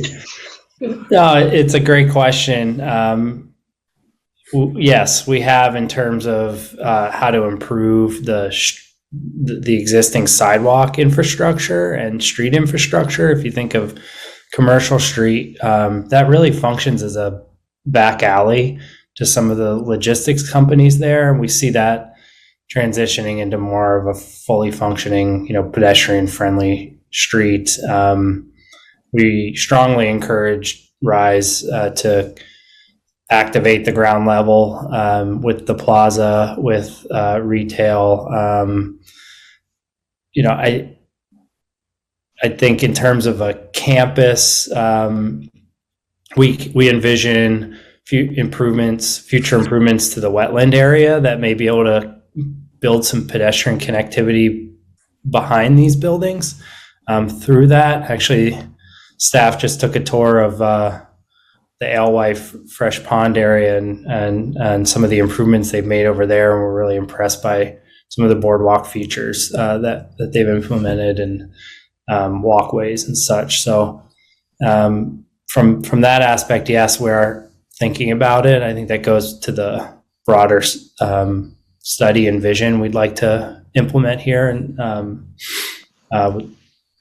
we're not quite there yet, but certainly are thinking about those on a project by project basis and encouraging Rise. They didn't get into it much tonight, but have talked to neighboring property owners and have actually put a lot of thought into what the future of this could look like. And it's difficult to see on just this single site, but I think it's there and can happen. They're certainly not limiting that potential. Thank you. In terms of the community benefits, I noticed there's communities flex space. Would you mind explaining what your vision and intent is for that space and the community access to that? Sure, yeah. And one of the things that came out of the initial design of this project was we did have additional space on the ground floor, and we had already included the retail, we had already included the landscape area, and this space was you couldn't do a ton with it, but it was large. It was almost 9,000 square feet of space, and we really wanted to make sure that we were utilizing that to the best of our ability. So what we've done is we have, since the beginning, allocated that as a community flex space, and we haven't really designed what that space is going to be, but we've already been talking with a few groups about the potential to bring a nonprofit group into that space and really activate it even more to bring more folks to the site. We've talked with the Medford Vocational High School about potentially bringing people into that, children, youth, high schoolers into that space. They have an upcoming life science program that Principal Fallon has been, talking to us about. So we envision that could happen down there. And really a multitude of different things. It could be, lounge space, some sort of working pods, anything in between there. We really wanted to make sure that we left the space open to opportunities in the future.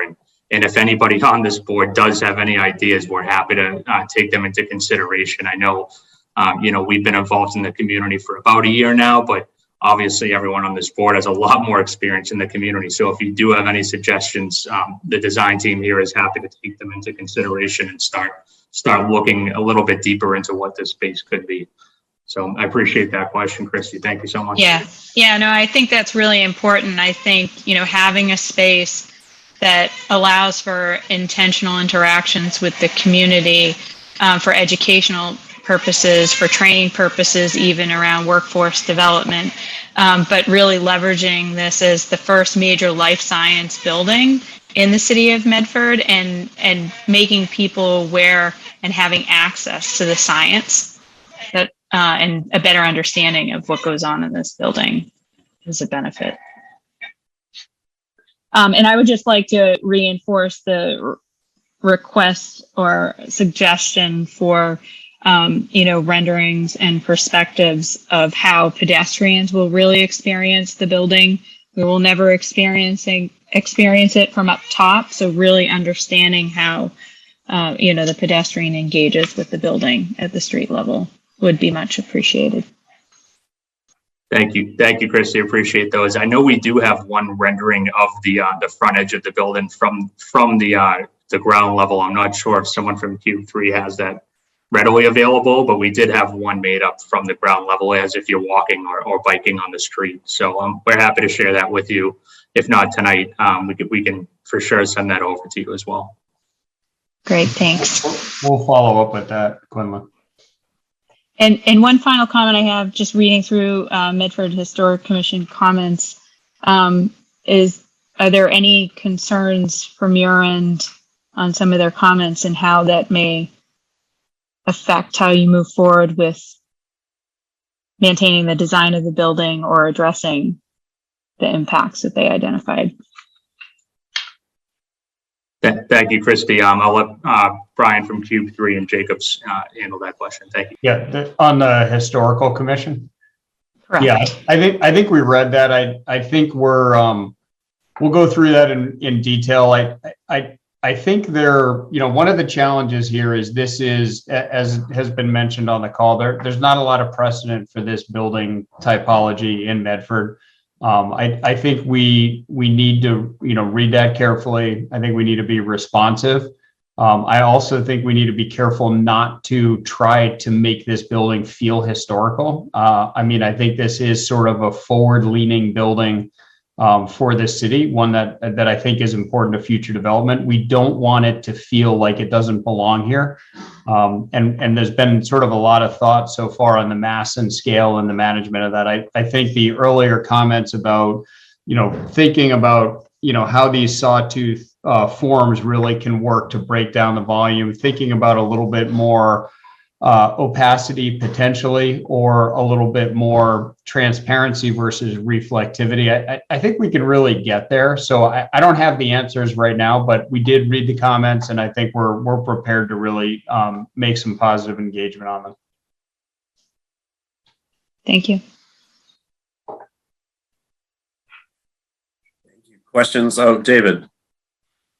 If I may, I had just a handful of items to cover. I guess I've lived here for 20 plus years, and Wellington traffic has been an issue throughout. And it doesn't get better as there's obviously more and more development in that area.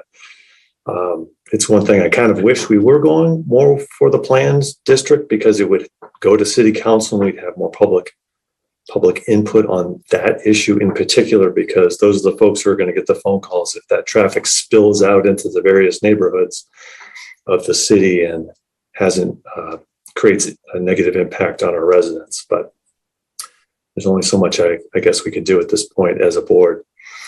I think a shuttle to Wellington has got to be, it just has to happen. And obviously that's not going to happen on day one before you lease the building or much of the building, but you've got to be able to connect folks to the orange line, I think, above and beyond those who are comfortable with biking and more aggressive non-driving options.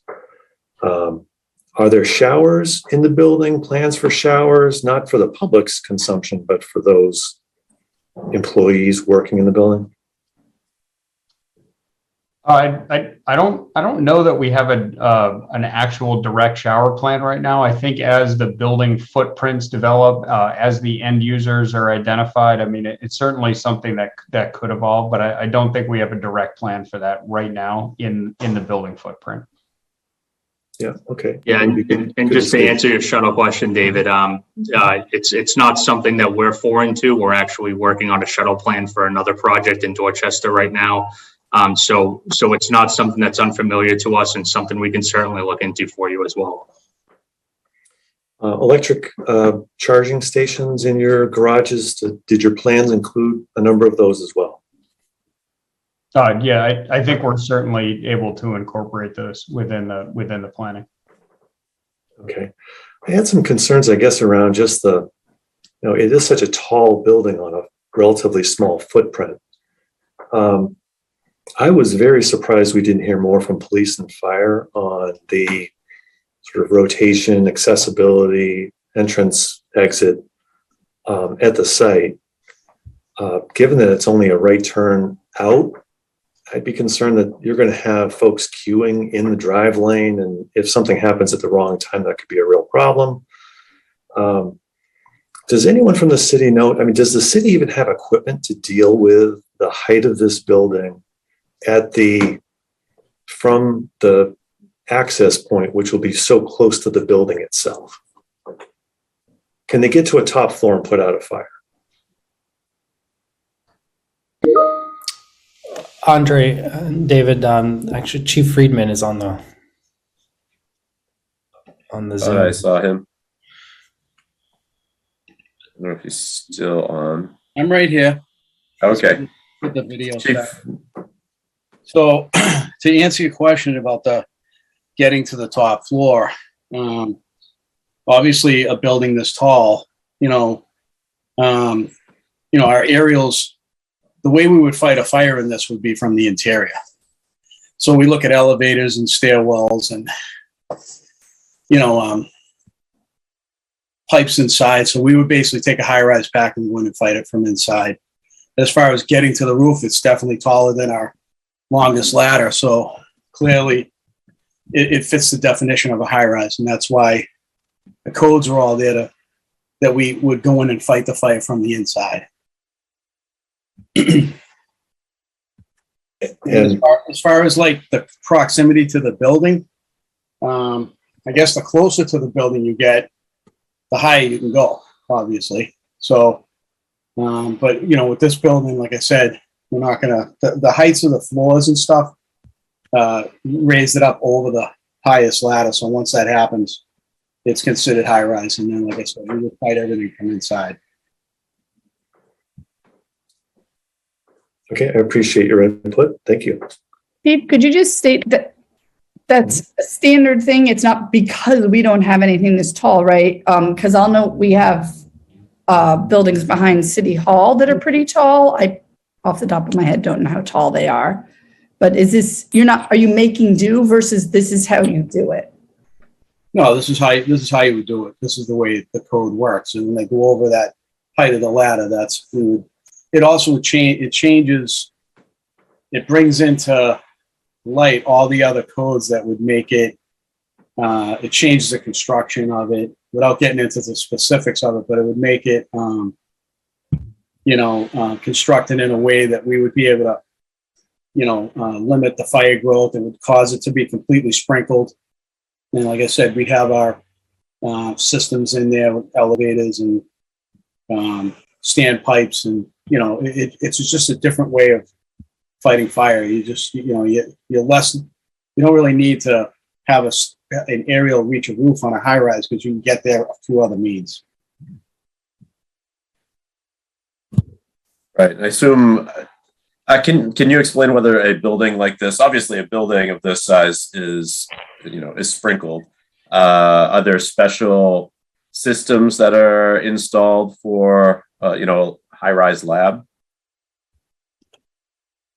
Okay, I would leave that to the engineers because it would definitely, so the height of the building, I think, governs the different systems that go in there with the building code and the life safety code. And with the level of labs that are in there, they'd be required to do certain things under the code. So level 1 and 2 is the lesser of I guess it's 1 and 2, and then 3 and 4 it gets worse the higher the number goes.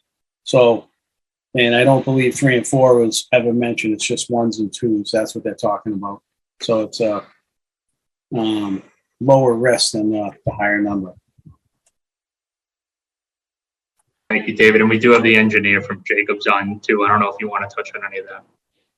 Well, I would just say that I don't think there's anything about the lab occupancy that changes the fire hazard in the building because of these are not high hazard labs. So, basically the fire hazard and the stair widths and egress capacities are going to be based on occupancy, which is essentially a business occupancy. So I don't think there's anything about the lab function that makes the building more hazardous. So there, if we got to get into the weeds, there is containment of liquids and gases within the building that have to be carefully monitored and limited quantities. And that is prescribed by code. And as you get higher up in the building, you're allowed to have less open container of these potentially, sensitive liquids and materials. But that's kind of a separate kind of issue about containment and storage of those materials versus life safety for people. So that would be I hope that's helpful, my comment there.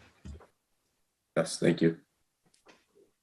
Thank you. I also wanted to ask, where would you even put on the site what I think would be the inevitable request from tenants to locate gas tanks of one sort or another, nitrogen, oxygen tanks?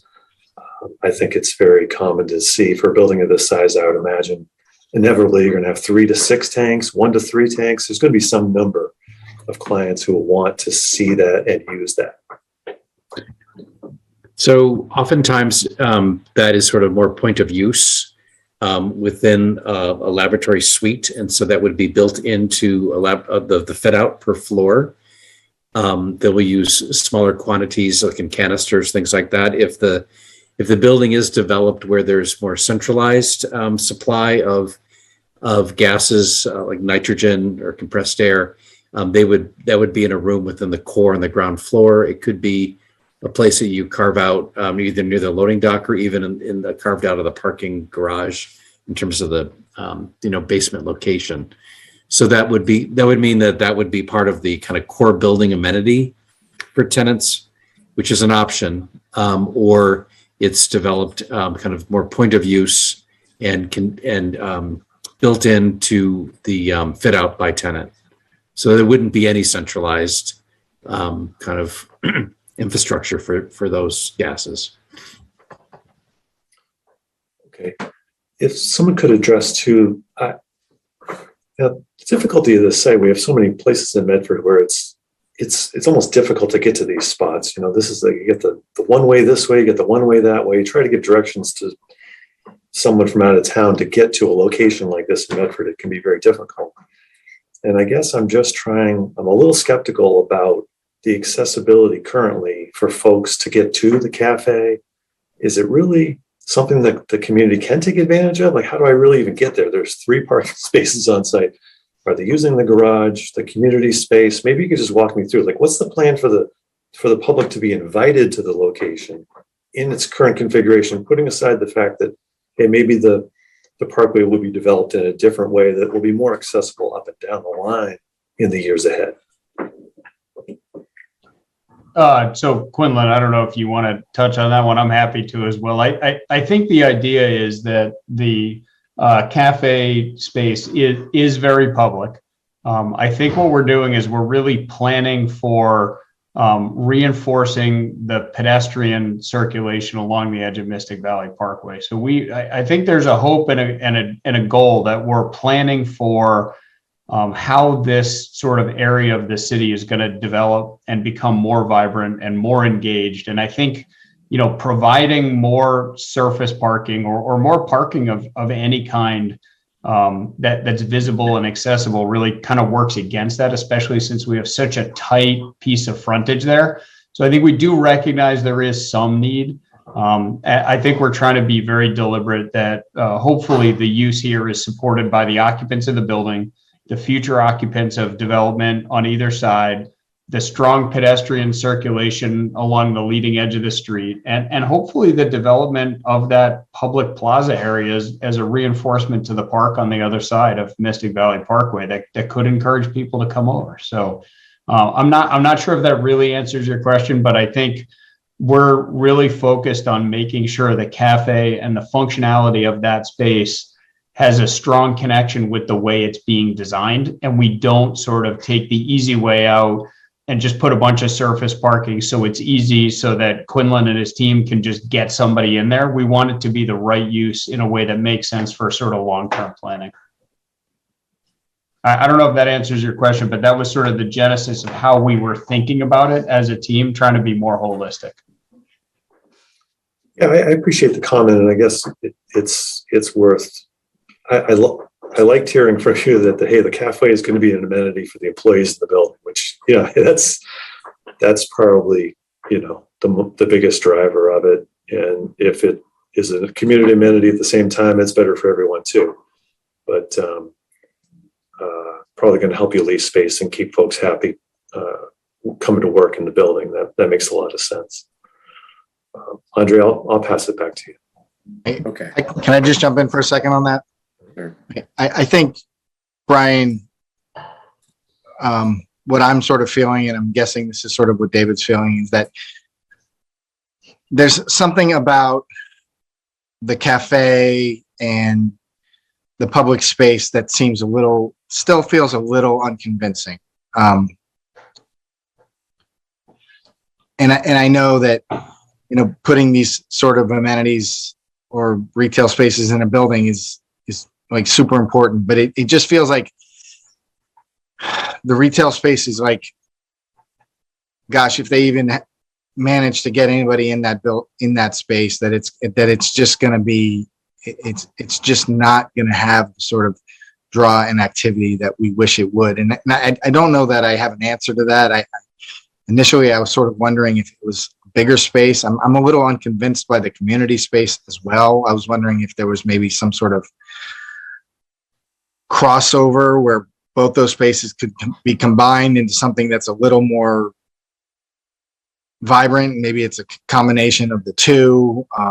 I don't know, but it just seems like a tiny little cafe is going to do little to activate the ground floor other than for people in the building, you know, and we all know that that probably won't sustain a business in that location. And maybe this is more of a question. Sorry, there might be an ice cream truck going by my house. This may be a question for Victor or others from the town, but I do feel like along the same thread of, you know, like is there sort of like a master plan for the site? We've sort of gotten the answer on that, but I do wonder if there could possibly be sort of a master plan for the open space along the parkway on that side of the road. Like, is it, you know, we talked about those strange parking spaces where, you know, the cop cars park in front of the courthouse, but it's kind of a turn lane, but it's and I wonder if that should all be sort of rethought holistically. You know, I think it would work great is to see a protected bike lane in that location away from the parkway, because people drive much too fast there for biking adjacent to the road.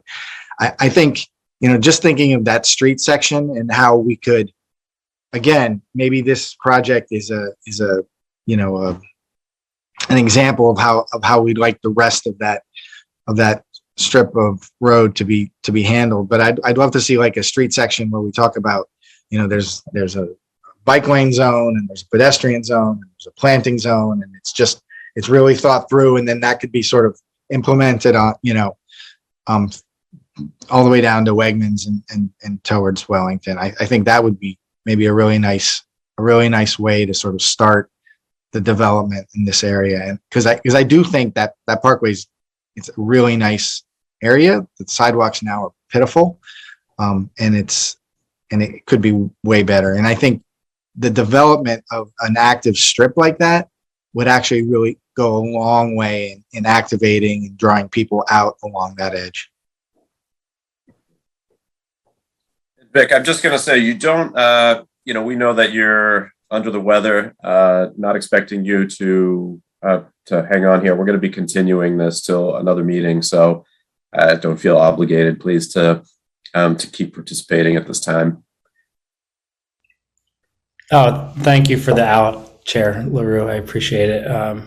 Yeah, I just wanted to say that I agree with Claes, and there is thought going into that. Maybe Todd can speak a little bit to some of the planning that's happened in this area from a transportation perspective. But yes, I love to see this project be a model and bring some new thought to how that street can function, because it clearly doesn't function well for residents that live there or people that are visiting that area for whatever reason. Mm-hmm. Thank you.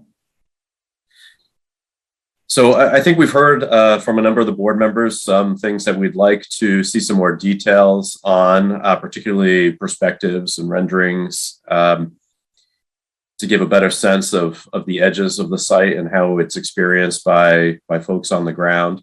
One thing that I will say in terms of my own comments, you know, this is an interesting location. I think it's a challenging location in that it's certainly a place that's appropriate for density, being so close to mass transit and an already heavily developed and circulated area around Wellington. But at the same time, it's part of a parkway across from a river and parks and bikeways. And I think that getting this project right, as a lot of the other board members have said, is going to be important to this board, in that it's going to set a precedent for development along that edge of the street. So I think when we come back next time, if you could think about some of these things a little bit more, as Claes said, you know, what kinds of improvements of street treatments, you know, would be appropriate for that side of Route 16. I agree, a protected bike lane would be terrific. If, but then we're balancing, is there a dedicated lane for, shuttles or buses to, or places for them to pull over? So if you could think a little bit about that, that would be great. One of the concerns that I have, I think, just about the massing that's come up a couple of times has been you're looking for, only 10 feet of width to the property line on either side. That's about what I have in my 2-family house, next door. So that's very tight, and I'm not certain that it's really appropriate for a parkway. I'd be concerned if every other property that came in to be redeveloped along that route would be, expecting the same thing, in which case you'd have a number of high rises very close together, which I don't think is appropriate for the parkway. And so if you could think about that a little bit more, it's not necessarily, I think this board, we have been definitely supportive of density, of reducing parking, of walkability, of mixing uses. So I think we're excited about this project. I think we like the start that you've made here. I'd like to see a rendering of it, but I think I like the plaza and the front, and I do like having some kind of activity along there so that people walking from Wellington, especially in the evening or during the winter when it's dark, there is more kind of a little bit more lighting and activity. But, on this issue of balancing that dense development with the natural resources that are surrounding it, it's on the rear of the building is this, what really is probably the last remaining urban wild of any significant size in Medford. And while I think the future of that parcel is up in the air, I certainly know as someone who lives in that area and is by, the parks on either side or walking to Wellington, so I'm very familiar with how that is. I know there's actually a lot of wildlife. I mean, I see coyotes crossing, numerous times back and forth between the river and that area, and they always cut through the Bertucci's parking lot. So the way that I feel like this building, is pretty much a wall between those two natural areas, and I certainly wish that there would be more of kind of a green zone, at least some strips of connection that would permit animals to move forward so that they're back and forth, so that they're functional ecosystems. And I think in general, again, being a parkway, I like the fact that you're keeping trees, you're adding a tree to the front. I wish there would be some more room for trees along the sides. So I guess thinking a little bit more about the massing, and if you have any additional thoughts about that or ways of mitigating it, would be certainly welcome to me and probably other board members. I think, Andre, that's a really good point. And I want to just second that. I feel like part of the issue may be the width. And I think you said it right, that like this building's coming very close to the sides, but you're also going for a variance on a lot of the other metrics. So I got to think that there's a way to make the building a little less wide and either, taller or deeper or something like that, where you could make up that kind of square footage, but still get the sort of massing relief that I think the site merits. I know there's, sort of bay widths and all that you hold to in lab planning, but I would think about that as well, given that, you're going for, all these variances anyway. I think, if you could solve for some of the things that are most important as it relates to the way the building sits on the site, I think that could be important. And I appreciate that. Yep. Thank you. So unless, actually, I should invite, I don't think there are, but if there are any members of the public who would like to comment, I do want to give them the opportunity to speak. Amanda, I don't know if you have anybody. I don't yet, and maybe we'll just give a moment to folks. If anybody wants to raise their hands, there's the reaction button, or you could message. I'm just going to check now for any emails, which we haven't received. Well, why don't we give a couple of minutes in case members of the public do want to weigh in. And in the meantime, I know Commissioner Blake, you looked like you were going to say something a little while ago. Would you like to comment?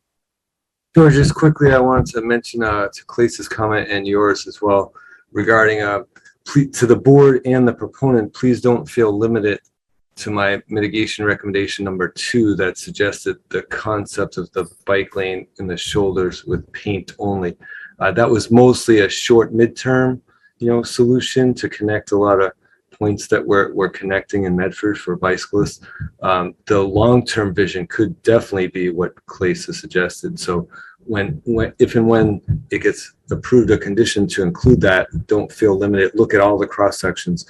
I will say that on DCR parkways and MassDOT roadways, elsewhere in the region, for instance, in Arlington's looking at a connection between Mystic area and Minuteman, and it's a longer process that would extend probably beyond the life of the approval process for this one project.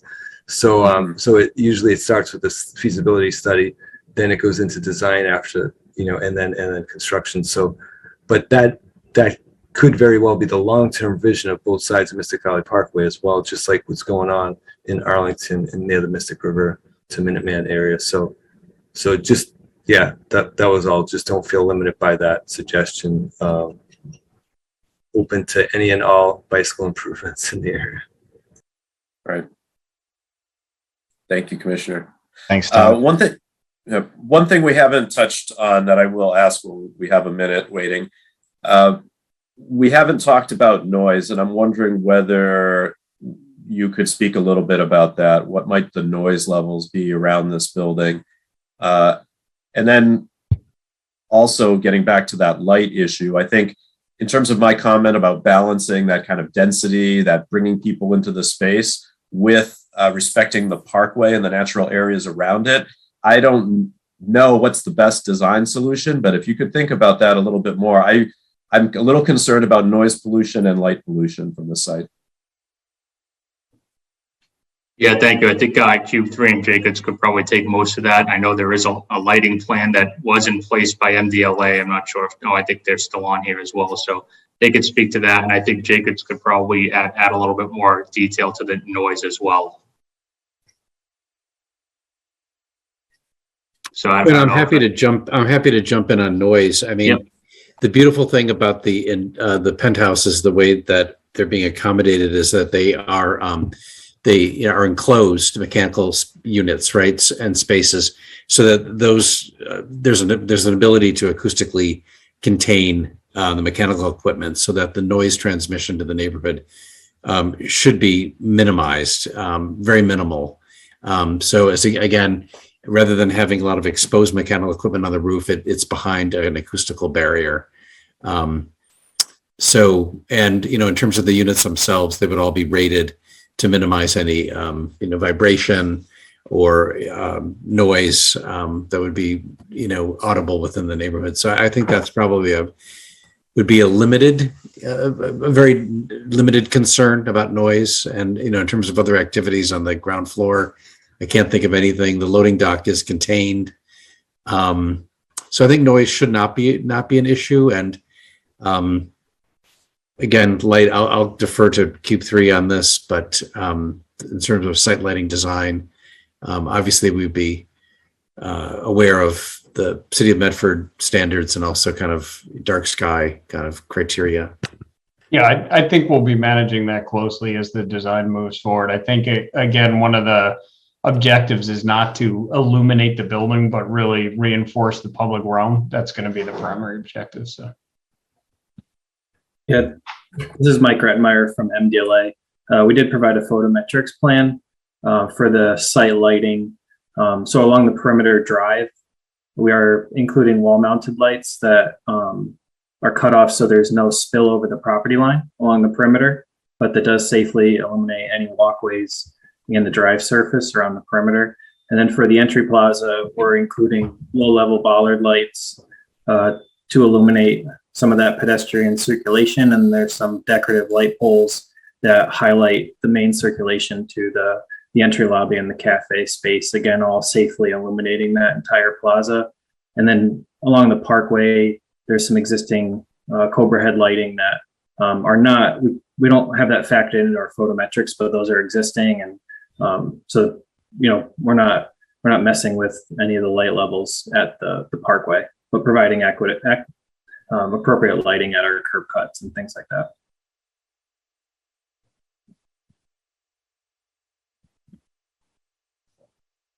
Amanda, I don't see any comments or raised hands. Have you gotten anything? I have not. Okay, great. Well, hopefully this has provided a little bit of direction in terms of our interests and where you might be able to help us provide some more details about the project. We really appreciate you and your whole project team's time tonight. So thank you for that.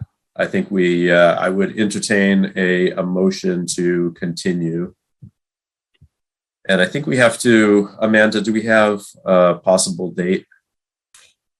Yeah, so I apologize. I should have asked you guys ahead of time to vet a couple of dates, but I think maybe the first question I have will be for the proponent team. In general, what would allow for like enough time to kind of thoroughly respond to some of the feedback you've heard tonight? Yeah, we can have responses drawn up as soon as you guys are ready to have another hearing. I don't think there's any concern with getting anything prepared for you guys, another presentation to answer some of these questions. So whatever time the board needs to kind of take this in and schedule another meeting, we'll be ready by then. Okay. So then I guess back to board members,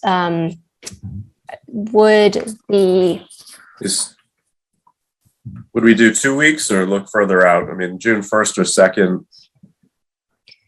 Andre, I am very not available June 1st. It's Medford High graduation and I have twins graduating. And Thursday's the rain date for it.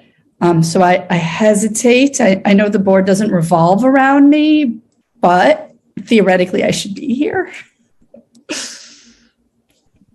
Andrea, I feel like this should be more like 3 to 4 weeks out. So how about the following week starts June 6th is the Monday. How do folks feel about either, you know, we usually do Tuesdays or Wednesdays, or sorry, not Tuesdays, Wednesdays or Thursdays. So that would be the 8th or the 9th. And it doesn't revolve around me either, Amanda, but Wednesdays are the days that are harder for me to get. Yeah, I have a conflict that Wednesday as well, but Thursday the 9th would work. Does that work for others? Do the 9th as well. Christy's nodding yes. Great. Yes. I'm just going to check the city calendar on the fly here just to make sure that there's nothing glaring. Yep, I did. The Historic District Commission is meeting that night, so that's not a big deal for us. And there's another group is having an end of year party. So, Great. And Deanna, you said you could do it as well? Yes. It looks like everybody can then. Okay. Great. All right, so I will entertain a motion to continue the hearing till Thursday, June 9th. Is there a motion on the floor? I'd like to make a motion to continue our hearing until June 9th at 6 p.m. Thank you. Is there a second? I will second. Thank you, Class. Roll call vote. Christy Dowd, Yes. Les Andreessen, Aye. Jackie Furtado, Yes. David Blumberg, Yes. Deanna Peabody, Aye. and I'm an aye as well. So the hearing is continued to Thursday, June 9th at 6 p.m. Thank you very much, everybody.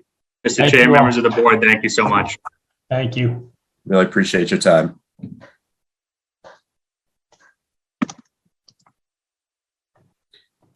All right, next item on the agenda is just, I think, miscellaneous. So I don't know if Amanda or Alicia, you have anything you want to bring to our attention? Yeah, I was just going to throw out there.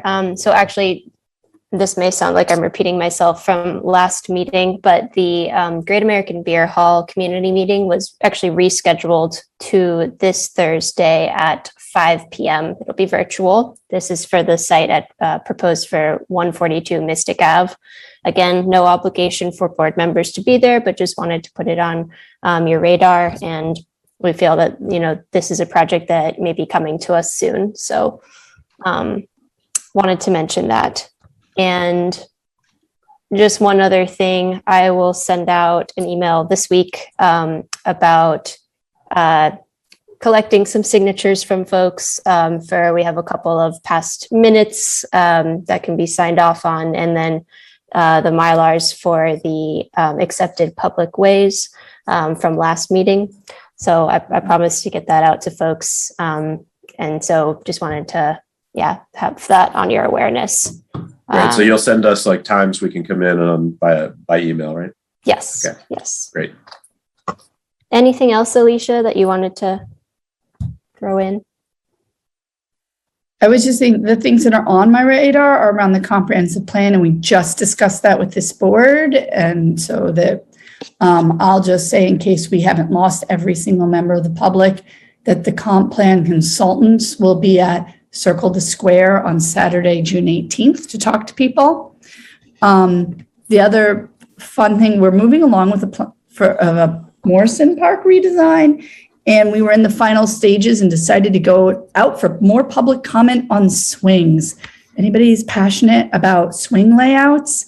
Amanda is probably about, what time is it? Probably about 14 hours from sharing with the public a survey about the swing layout at Morrison Park before we move to issuing. You were going to say there was 14 hours of public comment on swing layout. No, we got the draft survey today, and we were too busy prepping for this meeting to actually release that survey to the public, but it's a survey just about swings. Nice. Right. And we don't have, Amanda or Alicia, we don't have a date, right, for the comp plan to be presented to this board. Is that right? Not yet, but Okay. I should get an email out to you guys and we can start scheduling for that. Okay. Yeah. Right. Are we thinking June or? I guess it kind of depends a bit on how, like at what phase, and I have to refer back to my notes because I feel like we talked about this last meeting, so I apologize. Like if you guys want to be hearing about kind of nearly finished draft version of the plan versus like finished draft, which would be later in the summer. I think we said they wanted to hear earlier. Okay. Rather than at the very end. And that was the idea, was to weigh in sooner. Okay. I will apologize. I have been keeping Amanda super busy with projects that she hasn't reached out about that yet. Okay, I just was curious so that the members know where in the timeline where we're talking. Okay, Yeah, we'll so- expect an email about that. And I know, David, is this about that? Because I know Jackie had her hand up too, who's going to speak. Jackie first, please. I I yield. just wanted to clarify the Bear Hall project meeting, the community meeting. Is it at the same time as the steering committee meeting this Thursday? It's at 5 p.m., so it's a little earlier. Okay, so that's at 5. Okay, Yeah. thank you. David. A couple items. One, rules and regs. I think we do need to approve rules and regs. I think we've gotten very close to it. Looking at the ordinance briefly today, and preparation for this meeting. I think it even says we shall adopt them, so it's probably incumbent on us to do that.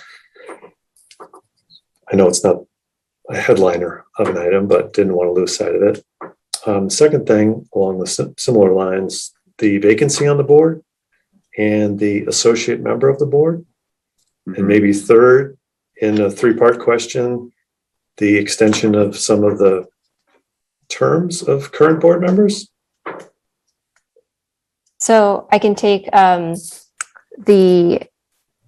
we had a conversation about a couple of candidates for the current vacancy, and those folks have gone to the mayor for we're going to do an initial vetting and then bring her in. So hoping to have news for you guys soon on that front. And in terms of extensions for existing members, maybe, I don't know if we should maybe talk offline to folks whose terms are coming up, just about like where their interest and availability is there, and what expectations are. So definitely can get that going. And will the city move forward filling the associate member role, the newly created one by way of the ordinance? Is that also on your hit list? If you said it, I didn't hear it. I'm sorry. No, that's okay.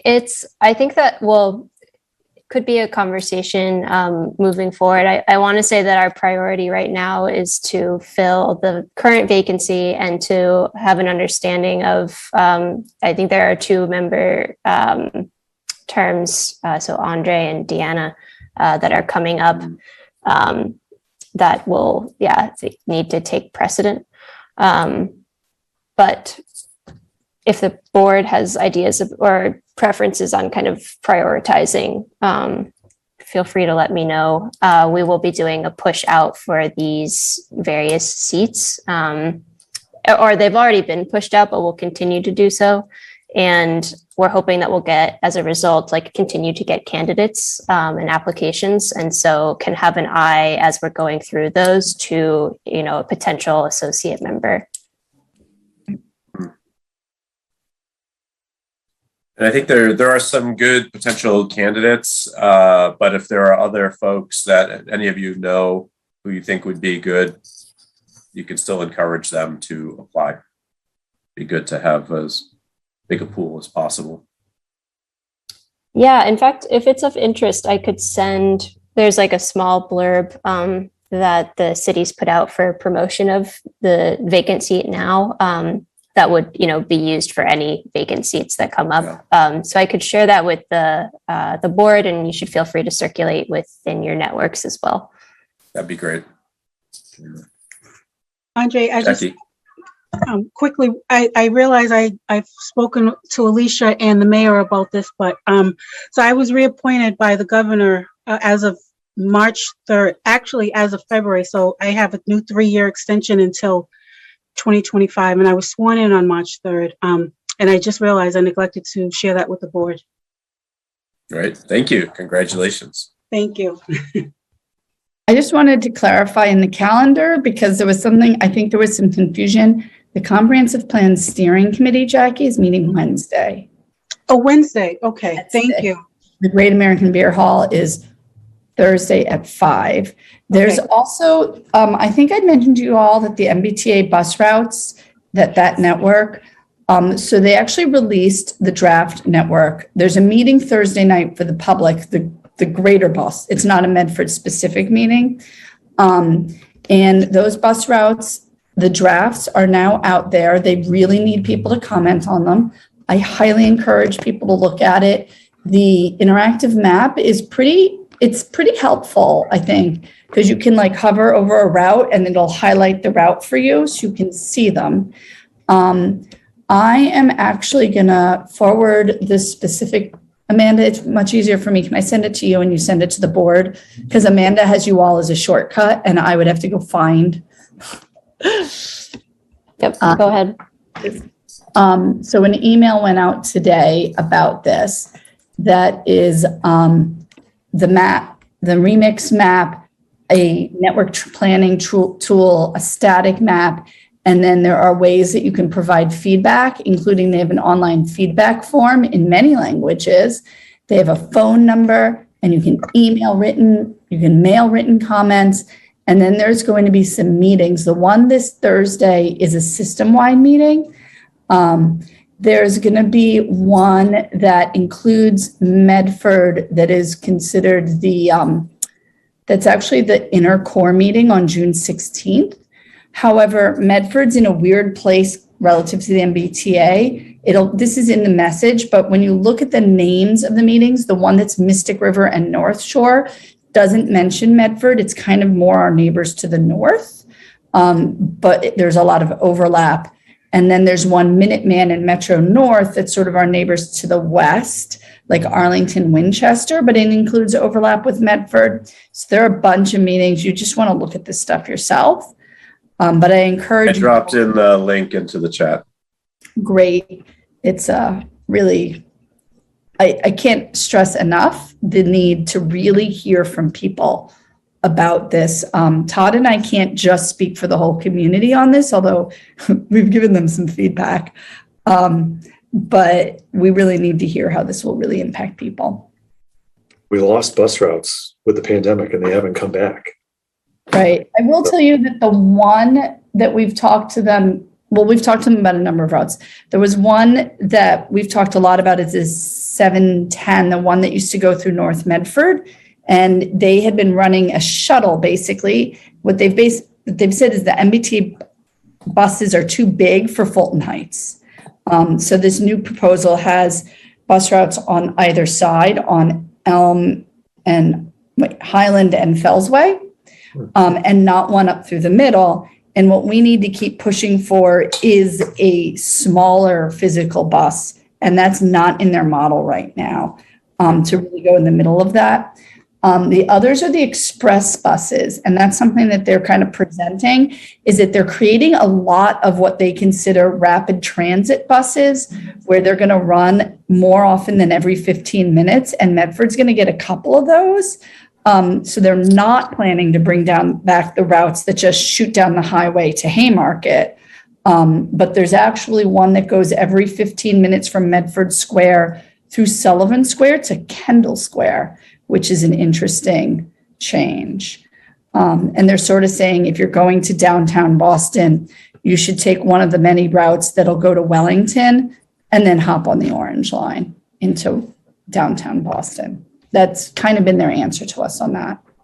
Right. Those are the ones. So we shouldn't, I know it's been already kind of it's late, and we encourage everybody to go to the website and check it out. And I think we will accept a motion to adjourn.